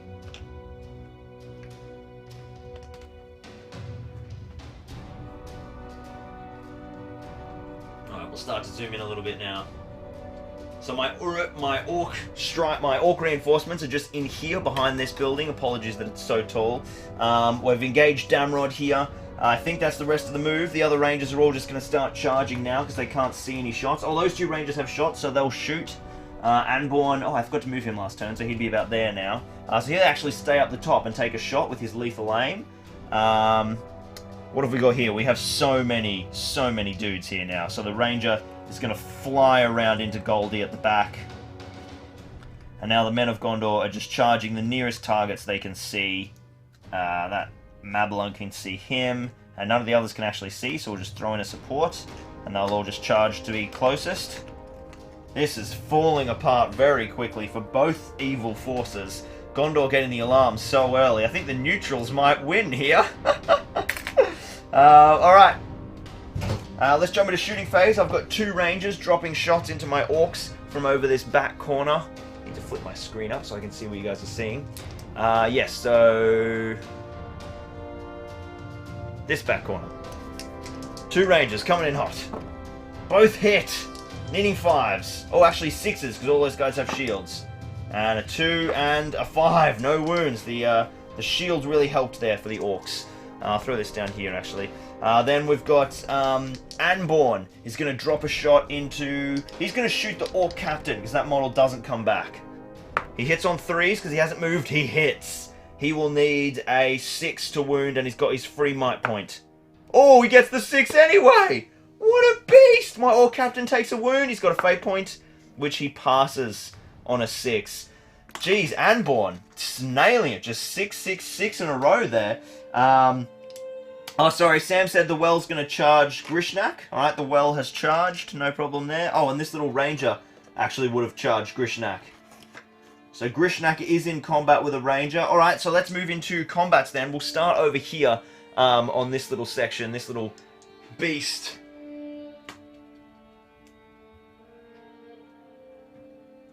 And we are diving in to... Let's have a look at... We've got Goldie fighting a single ranger. The ranger is on black, Goldie is on green. Other way around, I know what I'm saying. Oh, the ranger wins! It's this same ranger! He's charged in and beaten Goldie. Goldie has Lord of the West, though, of course. And he still fails. He still fails. So that is a win for this ranger. He's going to put a wound on Goldie. No, he doesn't. This ranger is ridiculous. Alright, Tauriel no, Emluk is fighting 2 spear-supported men of Minas Tirith. And the Minas Tirith guys have got it. He's not trapped, though, so they're just striking as normal. And he survives. Oh, actually, he is trapped. Because the ranger's there. Doesn't make a difference. Minas Tirith will back away. We've got Tauriel fighting against the Minas Tirith captain. Ooh, Tauriel takes it. Can she take her fate point off the captain? Oh, she does with a big 6. Alright, fate for the captain. And he passes it. So the captain has lost his fate. That's huge. And now we have Mablung fighting against the Urukai captain. Oh, Mablung gets a 6. I think the captain will probably just take that. He's defense 7, so Mablung will need a 6. Yeah. Alright. Take a wound. No, he's fine. So the Uruk captain survives there. And then we've got some important stuff. We've got Aglak, who called the heroic combat, fighting a single goblin. Let's leave him till the end. And then we've got Sharluk and Tomluk fighting 2. Oh no, Tomluk can't support. What am I talking about? So it's just Sharluk fighting 2. No, it's Tomluk fighting 2, because Sharluk's at the back. Double 6s for the goblins. They say, get out of here. The prize is ours. And they're going to stab Tomluk to death. Yes, they do! The first Urukai falls. An Urukai and a goblin have now fallen from the 2 strike teams. And now we have one big combat left. Aglak versus a single goblin. And Aglak gets it on a 6. The goblin's defense 4, Aglak's strength 5. He needs a single 4. He gets another 6. The goblin falls and the heroic combat goes off. And Aglak can leap into Grishnak. Now I hope you guys can see that, because this is hardcore. Absolutely hardcore. Let me get my camera up here. Nestled in at the back there. Just in here, we have Aglak, Grishnak, a ranger, and the well all fighting. So, Aglak is 2 dice. Grishnak will be 2 dice on the white. The ranger will be 1 dice on the green, and I'll roll the well's dice in a sec. Let's see who takes it. Aglak has the fight value on the black dice. Oh, and Aglak gets double 6s, and we all know the wells fight 3, so we don't even need to roll that dice. So Aglak immediately drops the 2 hobbits, and Grishnak rather, and Aglak can only strike Grishnak because he's not in base contact with the ranger, and that's all he'd want to do anyway. So he will need 4s to wound, because he's defense 5, and I think Grishnak is 5 without his shield. And he gets a wound. So Grishnak takes a wound. That is Grishnak's 2nd wound, so because he lost his fate point from the ranger. So that is... I think Grishnak already lost a wound, right? I think Grishnak lost a wound. Either way, he's on 1 wound now and no fate, or either 1 wound or 1 fate. I can't remember. You guys can remind me in the chat. Aglak already getting on the assassination. This is huge. Grishnak needs to get in there so that he can sort out. We've got 1 more combat up here, which is Damrod versus the Orc. 1 attack each. It goes double 6s. It goes to Damrod on fight value. Oh, and he misses the box. And he fails to wound, so my Orc simply backs away. What a turn. Let's do priority, guys. Oh, it goes to... It's a tie between the Rangers and Grishnak. So I think... Grishnak's got to call a heroic move here. Grishnak's going to use his 2nd point of might to call a heroic move, for sure. So... Oh, actually, you know what I'll do? Is I'm going to call it with the Orc Captain. So the Orc Captain's going to spend a point of might. I'm see if I can jerry-rig something dodgy here. Was that knocking or a kitty at the door? I've got visitors! Banana delivery! Hello, everyone! Hello, Hootie. Yeah, good girl. Now that's Daddy's banana. You don't have to... My banana has been delivered, guys. We're locked and loaded. We're ready to go. I already had one. This is my second banana for the stream. Incredible. What a stream, guys. What a stream. 2 bananas. Alright. So my Orc Captain, who is painfully behind where you guys can't see. But that's what I was doing. I was seeing if I can fix that. We're going off script here. The camera work's getting all dodgy. Oh, look at that. You guys can see great if I do this. Okay. Sorry I didn't think of that like 10 minutes ago. So what I'm going to do is I'm going to call a heroic combat, a heroic move rather, with the Orc Captain. He's going to charge this little ranger in here. One of these other orcs is going to charge Aglak. Grishnak is then free to pick up the hobbits and move 6 inches this way. Hobbits are now with him, so we've got Grishnak away from the scary Aglak. These orcs, I guess I will call it with Grishnak actually, so that the oh no, because control zones, it will have to do that. It'll have to be that way, because I had to negate the control zone. So these orcs now have to stay near the captain, unfortunately. I guess I can leave a couple here to shield Grishnak from the rangers who are coming. So these guys will all just fall back and shield the Grish from Damrod and the rangers. And I just need to stop Ugluk's heroic combat coming off again. So let's... What other dudes have I got? My goblins would have been out of heroic range. So the rangers would then move next. So I think I'll just leave that there, to be honest, because this ranger here will move and he is closer to Ugluk, so he will charge Aglak, which is big. The rest of the ranger movement, let's go out wide again so you guys can see all that. This ranger here is just going to charge into the closest enemy, as are all the men of Minas Tirith. So the Urukai reinforcements are getting pretty seriously bogged down now at the back of the fight. The captain's found himself supported. Yeah, this is a problem for Ugluk's forces. Ugluk's doing the work, cutting his way through, and all the other rangers will move. So Damrod's going to make a charge on this orc. That guy's going to make a charge on this orc. Those 2 guys have shots, so they will stay still. Anborn is just going to move full to the bottom of the stairs. Ooh, dear oh dear. Dear oh dear oh dear. Damien says, this reminds me of the great 2 banana stream of 87, and we all remember how that went down. It was a wild time. The well is now pinned in combat by all the models around him, so he doesn't get to move. I think that's all my rangers dealt with. We haven't lost any other forces to bring back yet, so it's just playing them as they lie. So it's shooting phase. The rangers have got a couple of shots. They're going to shoot into this little orc here. They get 2 hits. And no kills. My orcs live to fight another day. That is important. And now it is combat time. So let's start up the back here, where you guys can see nice and easily, sort of. Let's go. Oh, the Urukai player and the Goblin player are yet to move. What am I doing? So Goldie has been charged. So my goblins will get to move first, actually. So I've still got my Goblin Captain Zorpa. So he is going to charge over into the Ranger. I'm going to throw this guy on Aglak. And throw another model on the Ranger. And another Spearman on the Ranger. So now I've got a multi-combat with the Orc Captain, a Ranger, my Goblin Captain, and 2 Goblins.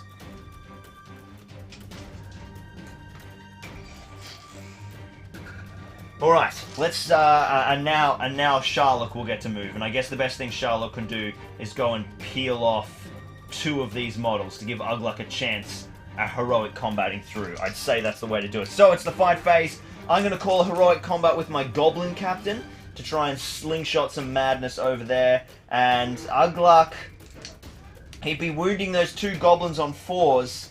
Oh man, I don't know. Aglak's still got a point of might, so he could probably force it through. He's not fighting the fight for targets now. I reckon Aglak's going to be bold and call a heroic combat as well. So let's do a roll-off to see who that goes to. Grishnak will be good. Okay, so it goes to Grishnak's forces first. So, I have an Orc Captain on 2 dice. I have a Goblin Captain on 2 dice. And then there's a Ranger, and then I've also got 2 Goblins. Let's see how we go. And we've got it. The Ranger's got it on it. Ranger rolled a 2, and we've got 6s everywhere. So, I am Strength 4 with these Captains, and he's Defense 4, so I need 4s with one of these guys. There we go. They've rinsed him. So their Heroic Combat goes off.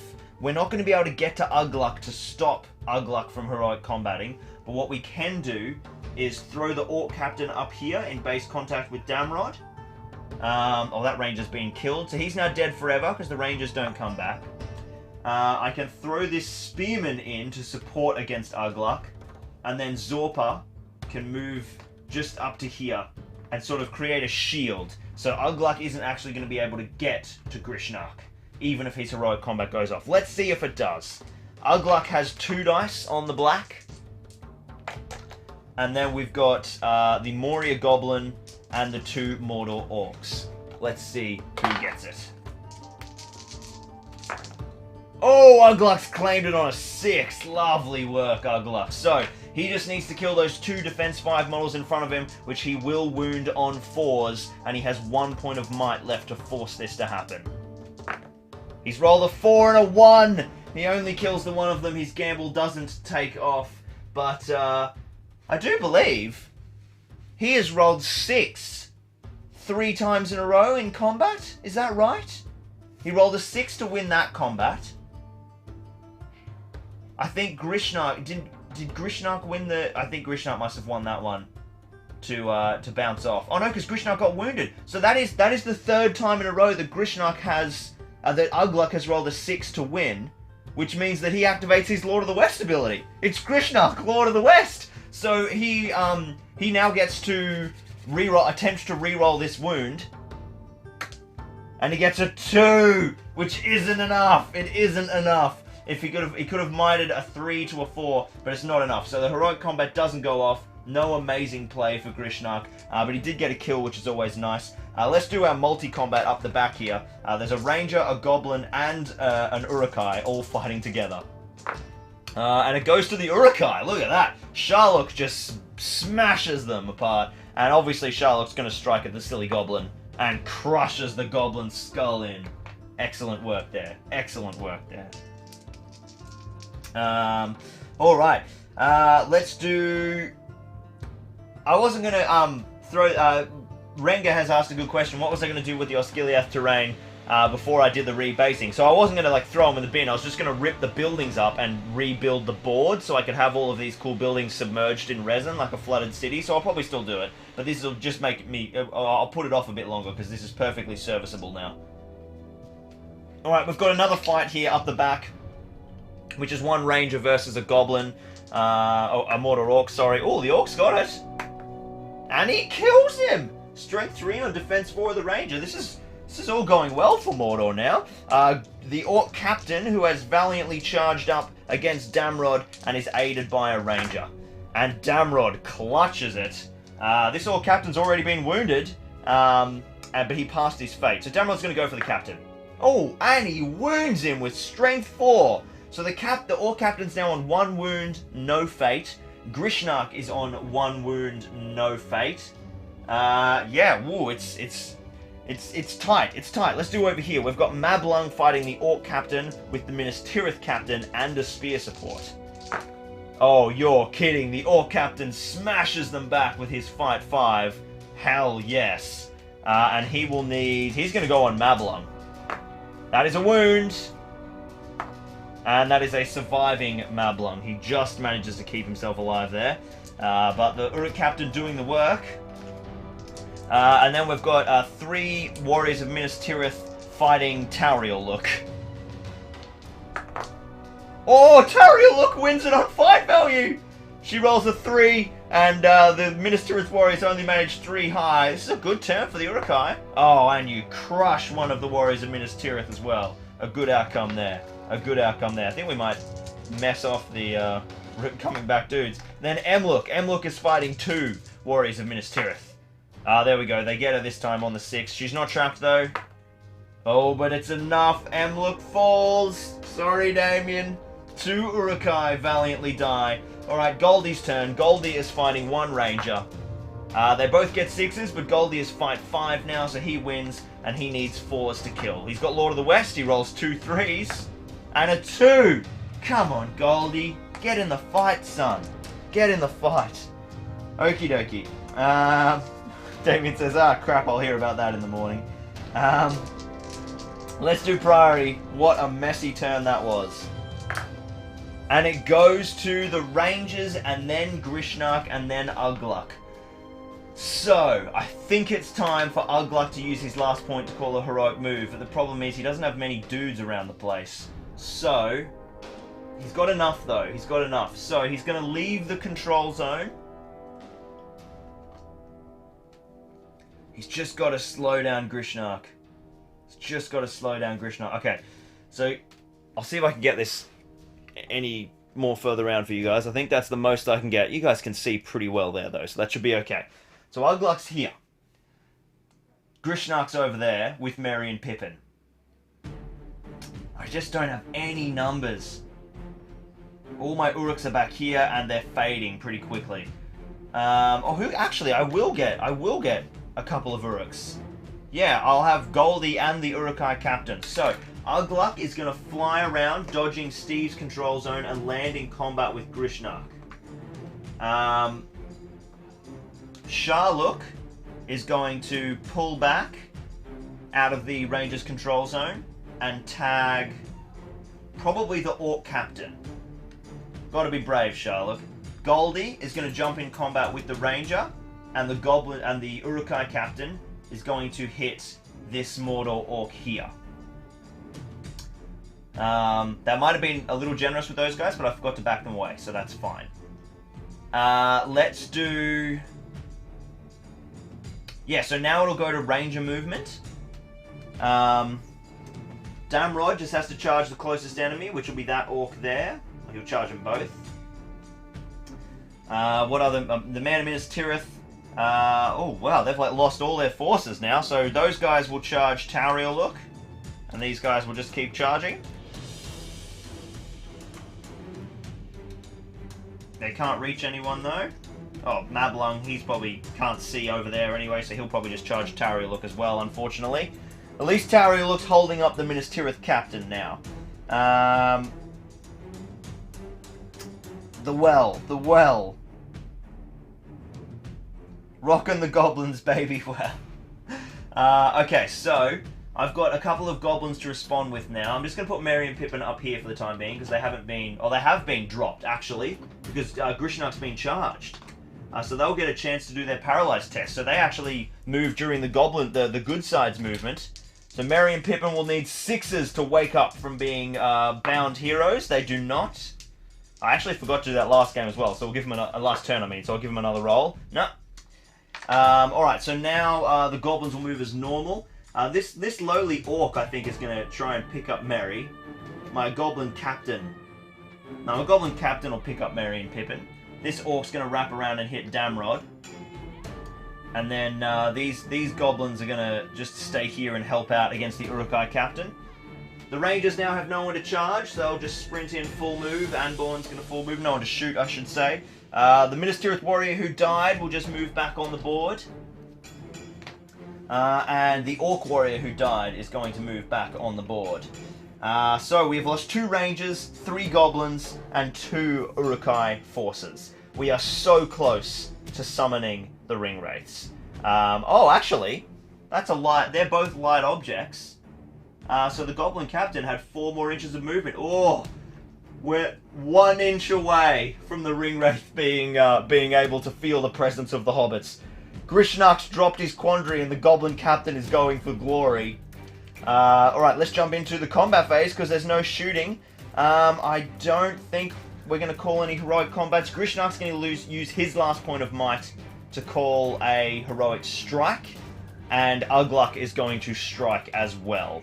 That's literally all they're fighting, so we'll do that at the end. Let's start over here. Taurieluk. I think Taurieluk's probably got a shield this time. She gets 5s. The Minas Tirith captain, he gets 5s as well, but she's got the fight value. And the 2 Warriors of Minas Tirith, the 3 Warriors of Minas Tirith. Nope, and Anborn. Wow, okay, so they're only 5 high, so the Ministerious Captain will have to use a point of might. So the Ministerious Captain now has 1 might left and 1 fate left. And Tarieluk is trapped, don't know why I'm backing her away. The Captain gets the kill. Tarieluk falls, another Uruk down. And the Captain is out of might and fate. 1 might left, sorry. Alright, let's go over to here where we've got Goldie fighting a single ranger. This will be better for the Uruks. Not if he rolls like that. Ranger rolls a 5. He's got Lord of the West. Oh, it's not enough. Jeez, Goldie's not having any luck. He needs some heroic statistics, I think. Doesn't take a wound, though. Alright, the Urukai Captain. I think he's got to go for another clutch kill here. He needs some kills big time. He's got 2 attacks. The Goblins have 3. He gets it on a 6. What a strong finish. And he will need 4s. And he gets it. Oh, he should have called the heroic combat. Oh, he should have called the heroic combat. A Goblin and a Mordor Orc annihilated by the Urukai Captain. Up the back here, we've got the more Orc Captain fighting Sharluk. Come on, Sharluk, hold your own. Give the Uruks a chance. Oh, she does. She wins. Oh, she ties it on 5 value. Ties it on 5 value. And it goes to the Uruks. Sharluk's going to put a cheeky strike on him. No, fails to... Oh, he's trapped, actually. No, double 1s. So Sharluk will back away. Alright, we've got Damrod fighting 3 Orcs. The Orcs have it. And Damrod's trapped. He takes no wounds from that set. And 1 wound from that set. And I believe Damrod has already spent his fate. So that's Damrod dead. First Ranger hero gone. There we go, a victory for the Orcs. And now we have the big one. Alright, Grishnak is on the white dice. Aglak is on the black. They're heroic strikes. Oh, they both get a 1! They both get a 1, which means Aglak has the fight value. So, 2 dice. Grishnak white, Aglak black.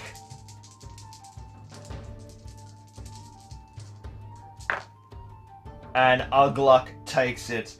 Liam says, re-roll that wound. Which wound was that, Liam? Let me know. Oh, I forgot. Sharluk has Lady of the West. Lady of the West. All right, we'll put this comment on pause.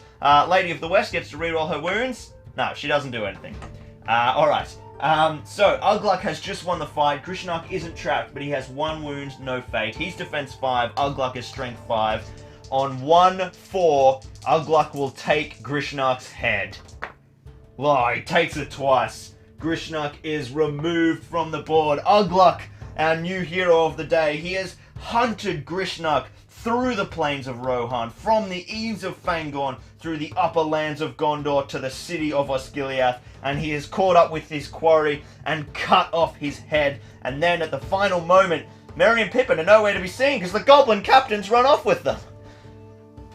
It's all happening here in Osgiliath. So, whew, that's a big set of combats. Let's jump into priority. The old 3-way priority once more. Oh, that's a huge one for the Uruks to win. So the Uruks will move first, and then because the Rangers were first last time. So it will go Uruks, Orcs, Rangers. So, or Gondor, I should say. So the Uruks are going to go first. They've got to set this up. Aglak is making a charge on the Goblin Captain. So Merry and Pippin are automatically dropped. Sharluk is going to charge the 2 Orcs. Goldie is going to charge the Orc Captain. The Goblin Captain is going... The Orc Captain... The Urukai Captain's too many captains. Is just going to charge this Orc as well. So the 4 big players for the Urukai, Goldie, Sharluk, the Orc Captain, and Aglak are all up in the center of the board now. Now the Orcs will get to return fire. And most importantly, Merry and Pippin have been dropped. So what I'm going to do is I'm going to grab Merry with one of these Orcs and run it over the halfway point of the board. And that means that at the end of this turn, the ring wraith will fly onto the board. I could only get one of them and perform that move, so I'm going to do the same. I'm going to grab Pippin with the other one, and just a Goblin Warrior now is just carrying Pippin.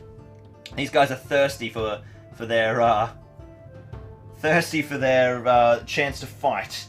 Let's have a look at... I've got an Orc here. He's going to charge this Warrior of Gondor. I think a couple of Orcs died last turn. Yes, I've got one Orc that died last turn. He's going to run on and charge this Ranger.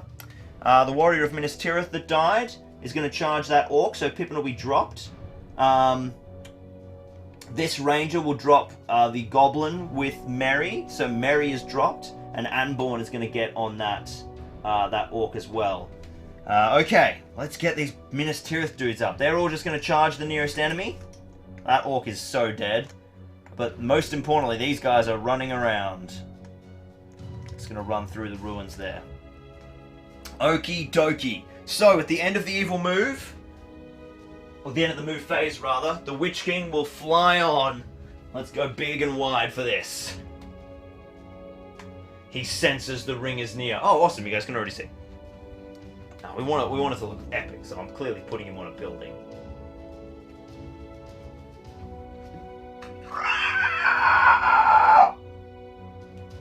And he flies. We'll go there. I want him to sit up here because it looks supremely badass. Here you go, I'll put him here. That's about a 12-inch move from the edge. Love it. In comes the Ring Wraith. He has sensed the ring's presence. He doesn't get to cast magic this turn, so he's just a generic Wraith with 10 will points. Nothing special. Yes, he says, the ring is near, and then he'll get the hobbits and be like, whoa, what the hell was I feeling? This ain't no ring, this is just a silly little hobbit. Okie dokie, let's zoom back in a bit now. So we can see our Wraith. All of the mess is happening right there in the center of the board. This is absolutely crazy. So there's no shooting again, it is all about combats. Grishnark is dead, Aglak is out of might, all the other heroes are not in combat. The only hero with might is... Oh, Merry and Pippin! Merry and Pippin! I really want these guys to just wake up and run off. I think it would be hilarious. Right, they need sixes. No, they're still doing nothing. Alright, I'm going to throw the roll box back here for all the fights. And I'll just come out wider so you guys can see it. Nope, it's going to go there. Alright, you can see. Let's do the fight up the back. We've got one Orc fighting 4 men of Gondor. 2 Rangers and 2 Warriors. Wow, they didn't roll that great, but they've got it, and they need 5s. There we go. Orc goes down, that's fine. He can just teleport to the other side of the board. Up the back, we've got the Anborn and Orc, who's trapped against Merry, oddly enough. And they win it on fight value, just. He's trapped, double strikes. He survives? Yeah, Rangers aren't strength 4. Oh, but he's a hero, So he's gone. No, he's not, because he has a shield. He's alive, No, probably not worth spending the might point there. We'll just back away. Really need to be shooting that damn Nazgul. Alright, we've got Goldie fighting the Orc Captain. Goldie on the black. Goldie takes it, doesn't even need Lord of the West, and 1 wound here, and the Orc Captain is gone. Gets him twice. Orc Captain is out of here. We're losing heroes. The Mordor side has quickly gotten battered, but the Ring Wraith is near.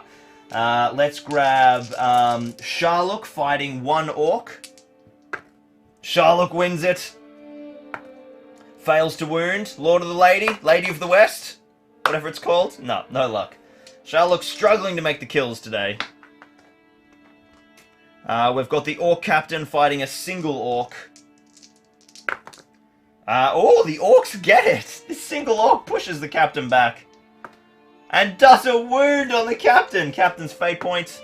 He fails! He'll use his last point of might to save that. So the Orc, the Uruk Captain, I think that's his first point of might actually. The Uruk Captain survives, so he's still on 2 wounds. We've got a Ranger fighting a Goblin. Goes to the Ranger. Goblin survives. Oh, he's trapped against Pippin, actually. And that is his downfall. Another Goblin falls. And now Aglak versus the Goblin Captain. No need to strike. The Captain doesn't have it. And Aglak takes the fight. Will he rinse this Goblin? Not with those strikes, he won't. The Goblin Captain backs away. We've got one fight up the back, a Ranger versus a Goblin. And the Goblin wins. Sorry, it's an Orc, actually. And the Ranger is not dead. Alright, priority. We're getting to the pointy end of this. Interesting. Gondor takes it, then Grishnark, and then the Uruks. So, Gondor's going to get to move first. The only Urukai left are our 4 major players. There are only... Grishnark is dead. The Goblin Captain is alive. And then a handful of Orcs. All the Goblins are dead, and Grishnark is dead. So the only member of the strike team left is the Goblin Captain. He's got might, though. So I think what's going to happen is the Goblin Captain is going to call a heroic move. Unfortunately, Aglak has no might, I think, because he called a combat that failed. He called a strike on... He might have 1 might left, actually. I think he's got 1 might left. So, they're both going to call a heroic move. Let's see who gets it. It goes to the Goblin Captain. So, the Goblin Captain is going to move in contact with Merry and Pippin. Pick them both up. And then he is going to run around to the side and run through this doorway. Then this Orc here is going to charge. That Orc is going to charge Anborn. This Orc is going to charge the Ranger and Aglak to just tie all of these guys up. And that Orc will have to finish within 6, so he'll just charge Aglak as well. So now it goes to the good side's movement, and all they have is just this whole host of dudes. Oh, actually, no, oh yeah, Aglak's heroic move has been negated. So now they're just going to charge the Urukai Remnant. Sharlock's engaged. The Captain's fighting Goldie. We'll put Anborn on Goldie as well. Spearmen are getting in everywhere. Spearmen, spearmen, spearmen. It's not... Oh no, I just broke Goldie's pike. God damn Urukai pikes. So all the Uruks have been engaged. Mordor's normal... Oh, no, there's a Ranger here as well. He's just going to charge into that guy. And now it'll be Mordor's normal move, and he's going to just throw another model on Aglak. So, now it's the Ringwraith's turn. Now, to win, the Ringwraith simply needs to pick up Merry and Pippin and fly off the board. But, I think it would be nice if we could do some damage. Some damage to that pesky Aglak just before we go. So I'm going to fly in, and I'm going to land in combat with Anborn. The Wraith is in the fight. I think it's time to switch our camera back around into profile.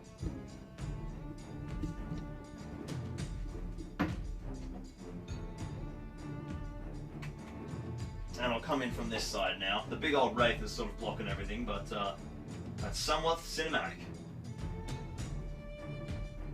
I'll throw this bad boy up here. That should work nicely. You guys can see the roll box. Alright. So, we know where the Wraith is. I'm just going to stick him there so that you guys can see. The Wraith is in combat with Anborn there.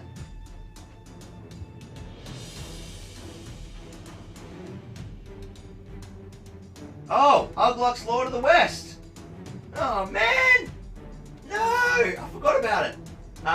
Yeah, right. That may have made a big deal. But I'll tell you what we'll do is we'll give him a chance this turn to use it. So we'll pair off those two, and we'll see if Aglak can make a turn. So Aglak is going to call a heroic combat. In apologies for me forgetting he's Lord of the West, because he probably should have won the combat last turn.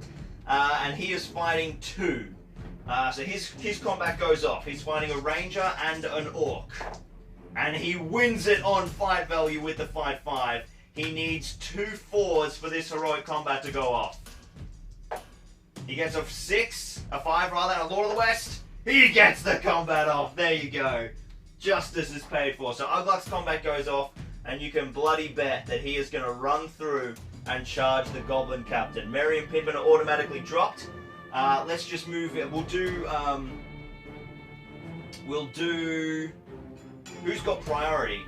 It was Rangers, and then the Orcs, and then Uruks. So we'll do all these Uruk fights over here now.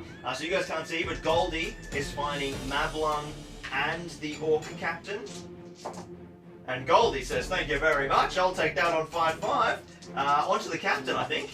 Oops, Snake Eyes, we'll re-roll that with Lord of the West. Oh, trip ones, Goldie! Jeez, he's rolling so bad this game. He's broken his pike now, so of course he's rolling it at triple ones. That makes sense, that makes sense. Oh, I also forgot to... No, that's right. Alright, we want Charlotte fighting just a single Minas Tirith Spearman in here behind the ruins. She takes it. And she annihilates the Minas Tirith Spearman. Excellent work, Charlotte. First kill of the game for her. She doesn't even lead Lady of the West. The Uruk Captain is fighting a Ranger and a Spear support. The Captain gets it. And his heroic combat that I should have called goes off because he has a might point. We'll give it to him. We'll give it to him. Forgot to call it last turn as well. I've got to remember to call my combats. So he is going to launch into... Interesting. I tell you what the Captain's going to do. The Captain is going to charge over here and bravely charge the Ring Wraith. He'll need to make a Courage test at Courage 4 because he does cause terror. Oh dear, he'll have to spend... Even with 1 will point, that's not enough. So he balks, the Ring Wraith is too scary, and the Uruk Captains cannot get the charge on the Ring Wraith. Alright, let's do the Ring Wraith now, we'll put him back in. The Wraith is fighting Anborn, he's got 3 attacks on the charge. And my Orc is in there as well as an Orc Warrior. He's got it on a big 6, and I was actually going to hurl Anborn straight into Aglak. But I won't be able to do that now because Aglak's moved. And I can't even barge into him because my dude's in the way. I think I'm just going to kill Anborn. Yep, that's 3 wounds. The Orc gets him, he's cooked. Alright. This, I'd say, will be the last... We've got 1 fight left. Aglak versus the Goblin Captain. The rematch of last turn. Once again, Aglak has the fight value. And Aglak takes it on the fight value. The Goblin Captain has 1 wound remaining. Aglak needs a single 4 to rip him off the board. He gets a 5 and a 6 and annihilates the Goblin Captain. Aglak has been going nuts. He's killed Grishnak. He's killed people. I don't know. He's killed people. He's killed so many people. And now he has claimed Merry and Pippin. So my play to make the game go 1 turn longer has completely flipped around. I just wanted to throw Aglak on his ass with the Witch King, and now Aglak has got Merry and Pippin. So Aglak simply has to take him off a board edge. Let's see who gets priority. It's a tie, so it will go to the Rangers first, and then Aglak and the and then Mordor. So the Rangers will go first. That is big. That is really big, because that means that this Warrior of Gondor needs to pass a Courage test to charge the Wraith. Oh, you brave soul! Oh, he's got -1. -1 from Harbinger of Evil. So he's too scared to charge, and that's the only way of stopping the Ring Wraith, I'm afraid. The rest of the Gondor forces will just charge in on the Urukai heroes. Oh, it's a rough time. A rough time to be the Uruks. They've run out of options, I think. Aglak is going to have to duel a Fell Beast. That's what's going to happen. The Orcs will charge that Ranger there. Just kill off the rest of the Rangers. And boom. The Fell Beast will charge Aglak. Alright, on the way in, the Fell Beast is just going to throw like 5 will on Immobilize. I've got no might, so... I've only got 7 will, haven't I? What's D3 might? What's all this madness you guys are saying? Head taker, D3 might. Is this the new Aglak profile? Because we've been playing with the old Aglak profile. Hang on, let me go to Isengard. I'm on board with this. I'm on board with this. That's the first hero that Aglak has killed. I think you're telling me that when he kills heroes, he gets D3 might for head taker. I think that rings a bell. Here we go. Urukai Scout Captain. Thryden. Oh, there's so many heroes. Why would he have D3 might? I'm so confused. I'm so confused. People are screaming at me to use 7. and use and D3 might. I don't think he gets D3 might from Head Taker. That's D3 Head Taker is where he just gets to make Urukai heroes do courage tests.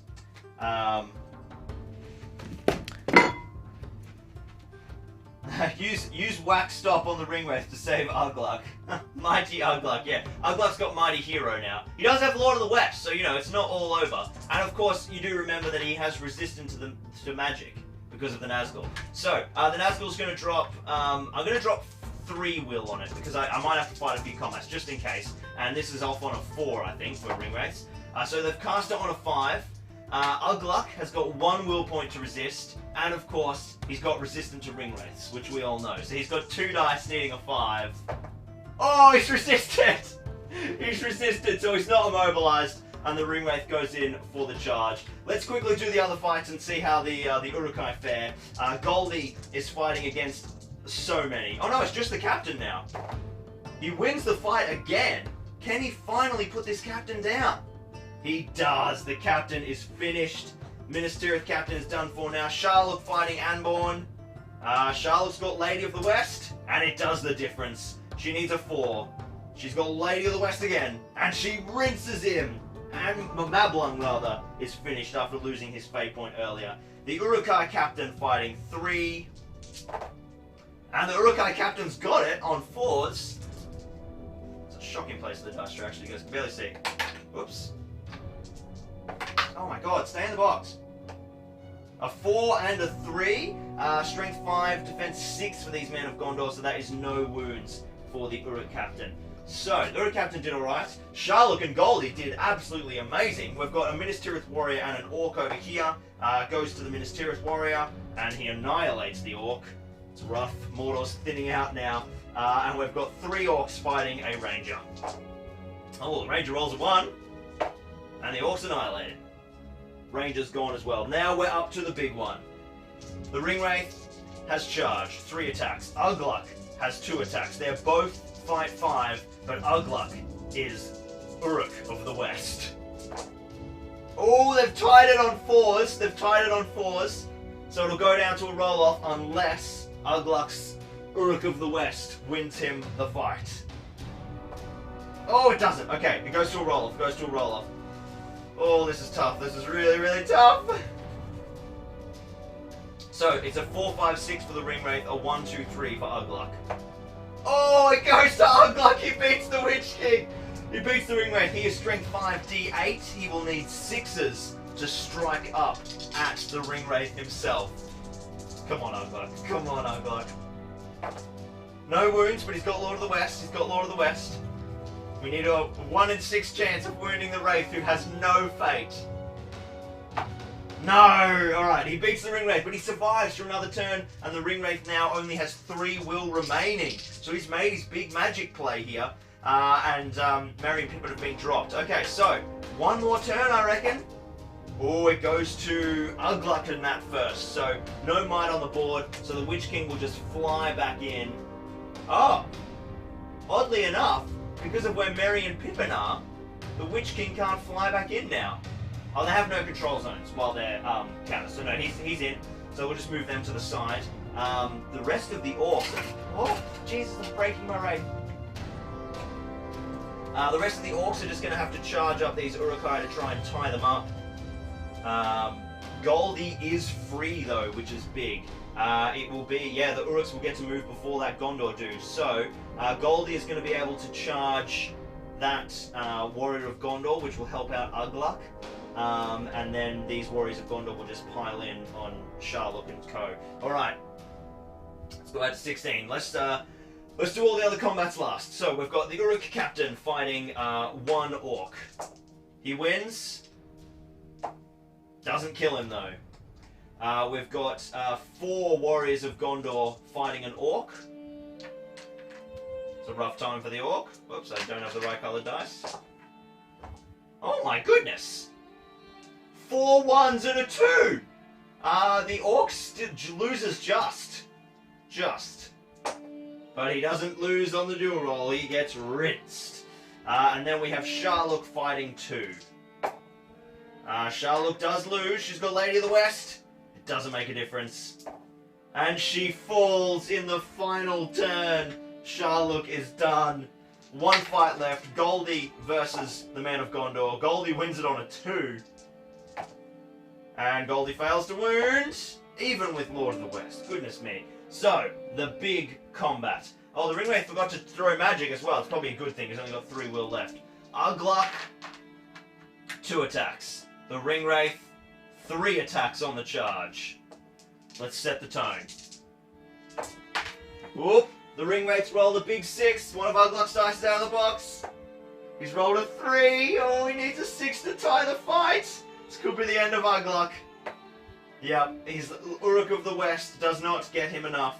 He will now be knocked prone because of monstrous charge, taking 6 strikes at strength 6. So any 4s here, and we're in bad news. 2 4s, and the second set, another 2 4s, all on 6s, I might add. So 4 wounds on Aglak, finishes off the mighty Uruk hero. And you know what, though? You know what? I was going to say it's game over, but Goldie and the Uruk captain are still in the fight, and the Ringwraith now only has 2 will. So it is not game over yet. We'll do one more turn, I think, guys. Ooh, interesting. It goes to good, and then the Uruks. So, Minas Tirith, this warrior here, is closest to that Ringwraith, so he'll try and charge him. Oh, he does! He pins the Ringwraith! Massive. Who else we got? These Gondor dudes are just going to swamp in. The Uruk captain's now fighting 4. Now Goldie gets to move. So Goldie is going to move in, pick up the 2 hobbits, and finish his move over here up the back. That's huge. He is 1 turn away from the board edge. The Orc will charge him and force him to drop. And Merry and Pippin will roll for paralyzed. Nope, they're still down. Alright, there is not many models left on the board. No reinforcements keep coming in once the Ringwraiths arrive. So that has kind of tightened this up a fair bit. There's no heroic combats, there's nothing. Let's start with the Ringwraith. The Ringwraith who didn't charge, fighting a Man of Gondor. The Ringwraith wins, just. And strength 6, defense 6, that's a 4. He kills the Ringwraith. The Ringwraith kills the Man of Gondor. The Ringwraith has 1 will left. 1 will. That is not good news. Not good news. Alright, let's do the Orc versus the Ranger up the back here. The Orc wins it. Doesn't kill the Ranger. And now the brave Urukai captain holding the line. And I think he's actually got a shield this time. He's got a shield. He is fighting 4. He forgot to roll his shielding dice, because I'm an idiot. 2 more dice for him. He gets lots of 5s, but they get a 6. 4 strikes, needing 6s. No wounds! The captain's alive. Captain's alive. And now the big fight. Goldie versus 1 Orc warrior. Oh, the Orc's got a 6! And Goldie can't Lord of the West up. He's still only a 1 wound model. He's alive. He's alive. But he has been forced to back away from the Hobbit's position. He can back away... No, he can back away that way. So he'll actually be closer to the board now. This priority will decide the game. Let's see how we go. Oh! The Evil Force takes it, and then the Uruks, and then Gondor. So, interestingly enough, the Ringwraith can't actually fly into combat because he will die instantly. So he's just going to hover over here. Then this Orc is going to charge Goldie. Because the Ringwraith has to take the hobbits off the board. He's only got 1 will left. I should not have thrown that 3 magic spell. I really thought Aglak was dead. That's it. That's all evil can do. I've got 1 Orc here. The Orc's going to charge the Urukai captain. The Gondor dudes will just pile in, splitting their attacks between Aglak and the Orc captain. Here, let's just rip this building out of here now. It's not going to have any more impact. You guys will be able to see a bit better. We can chuck the dice straight down there. Oh dear me. Oh dear me. I'll zoom in so you guys get a good angle for this little finish. Alright. There's nothing more to do except fight these combats. We've got 3 Gondorians, 1, 2, 3, fighting against an Orc warrior. The Orc nearly tied it. And they kill him. That's all the Orcs gone, except for the one fighting Goldie. The Urukai captain is fighting 2. He's gonna fight normally, you can bloody bet. And he wins. He needs 4s to kill the Ranger. Ranger's dead. The Urukai captain has done so much work this game. Both him and Aglak have been serious players. Alright, Goldie versus a single Orc. All the Orcs lost. That's big. That's big for Isengard. And a Goldie gets the kill with strength 4. Alright. He's picked up. Merry and Pippin will need to be picked up at the start of his move. Let's do priority. The Orcs win it. The Orcs win it. Goldie picks up the Hobbits and carries them off the board. At the final moment, the Hobbits have been denied from Sauron. And Merry and Pippin are still in the clutches of the Eisenfolk. Goldie then returns, stealthing his way through the lands of Gondor to the upper plains of Rohan, ready to receive praise from his master, only to find the Ring of Isengard shattered and his master imprisoned. His dominion has failed and Goldie is at a loss. What becomes of him then? Well, he takes to a life of adventuring. He keeps the hobbits as prizes and they become indoctrinated with Stockholm Syndrome and worship him as their leader, and they live in some sort of cave up in the north of the Anduin, and yeah, they live very, very strange lives. What a weird ending. That was good, guys. Fun made-up scenario. I liked that. That's really, really fun stuff. So Goldie clutched it from the ring wraith at the final moment. Aglak, obviously, you know, it was his day. He got painted, and boy did he do work. So did that Urukai captain. Goldie killed nothing all game, and then just came in and stole the glory. But the other guys did serious work. All right, good work, Aglak the Head Taker. Your strike team was successful. I'm gonna flip the camera around. Oh man, you guys probably can't even hear me with that microphone position. I'm gonna flip the camera around, and we will go grab the Patreon wheel and sort out who is winning ourselves the mighty Aglak the Head Taker.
Alrighty, Roo, we are back, and we have got what a scenario that was. Might turn that mic down. It's probably too loud for you guys. That was awesome. I had so much fun. It was really fun writing it up last night, and it worked pretty well. I think the reinforcements coming back after the Ringwraith arrives, that like stops the game from dragging on. Would have been interesting to see if I got actually any of the stealth mechanics off. So we'll spin the wheel in just a second and give away our Aglak. I'll just join you guys in the chat and see if I've got any questions to answer. Blue Box Bro says, been a long while since I caught the stream. Well worth the sleep I haven't had. Very good. Semi-Syntha says, victory, the well emerges unscathed. Yeah, look, he had a rough game, the well. He made some early positional plays and then didn't really do a whole lot, but he survived, and that's always good. Goldie survives, yes. What an incredible work for Goldie. Yeah, the Hobbits is like, they did nothing. They didn't wake up. I must have rolled like 20 dice for their attempts to wake up from paralyzed. Not once did they attempt to run off. Yeah, it was absolutely mental. Yeah, really fun game. I don't know what we're doing next week. Next week is episode 20, the 20th anniversary of our stream starting, so we might have a look at something special, or we'll dive into a bit of Moria, or maybe Gandalf the White. I don't know. We'll have to have a think. Maybe another custom scenario. If you guys are keen for a custom scenario, maybe we should do a poll on like custom scenario ideas, and then I can pick one that I have the terrain and models for, and we can paint something special up. That's a good idea. We'll do a poll on Facebook. I'll throw it up now. Thank you so much to Joshy for throwing up the Facebook thread for the photos. I'm going to leap over there after this and have a little look at all of that, which is always awesome. But now it is time to spin our giveaway wheel and see who wins Aglak. Who is the official sponsor of Aglak for this fortnight? Alright, we are landing in Bay number 21. So, our potential winners are Cheerbees, Mud, Elaine Emenegger, Liam Jarrett, Aaron Noonan, Sean Knight, Ayama, Ian M, Iberamus, Edward Ronson, and Roa. So that is 1, 2, 3, 4, 5, 6, 7, 8, 9, 10, 11 of you in this bay. I'm going to tilt the camera down and we're going to roll our dice. So we're looking for a number between 1 and 11. Everything else is a reroll. And it is a... What the hell is that? It's an 8. It's an 8. I wasn't sure if it was an 8 or a 3. Let's pan up and see who 8 is. Where's the camera going to be? It's going to be there. And you'll see my face. Okay. Did I get that high enough? I did. Alright, that's fine. So 8.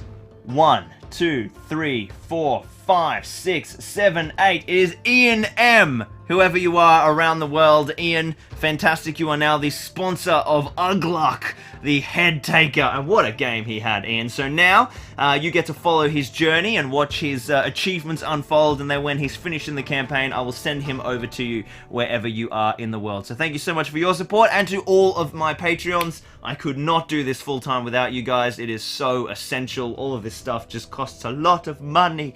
So yeah, it's huge, huge, huge, huge. So if you guys want to get your name on the wheel, the holy wheel of Patreon giveaways, head over to patreon.com/Zorpazorp and definitely check that out. You get to potentially win some stuff every fortnight, become the official sponsor of the models, plus you get access to the Discord chat if you pick one of the higher tiers, where we've got a little extra community going where you can chat to all the guys in there about cool stuff, and I send you like work in progress photos whenever I'm making things that don't go up on the Facebook page, so it's good fun. It's good fun. Alright, well, I think that is about it for today's stream. I think that's under 3 hours. 2 hours and 51 minutes. 51? Yeah, that's got to be a record. That's definitely the quickest stream. Painting Aglak was so quick, that model came together really nicely. Really happy with it. Yeah, awesome stream. I think that board worked really nicely as well. So remember, I'll throw a poll up on the Facebook group. We'll do like some random stuff for the 20th anniversary, I think, because I won't have the Two Towers stuff ready in time. I haven't got a Helm's Deep board, so yeah, we'll do something magic like that. I think that's the way to do it. Alright, thank you so much for watching, guys. I will see you very shortly. We have got so much stuff coming out for Middle-earth. There's lots of quests for the Ring Bearer bits and pieces, and soon, I promise I'm getting back to Minas Tirith. So much crap is getting in the way. All I want to work on is Minas Tirith. So frustrating. But, you know, gotta do the things, alright, cool guys, I'll see you in 2 weeks for our 20th anniversary live stream, and now I'll go over here and press the button.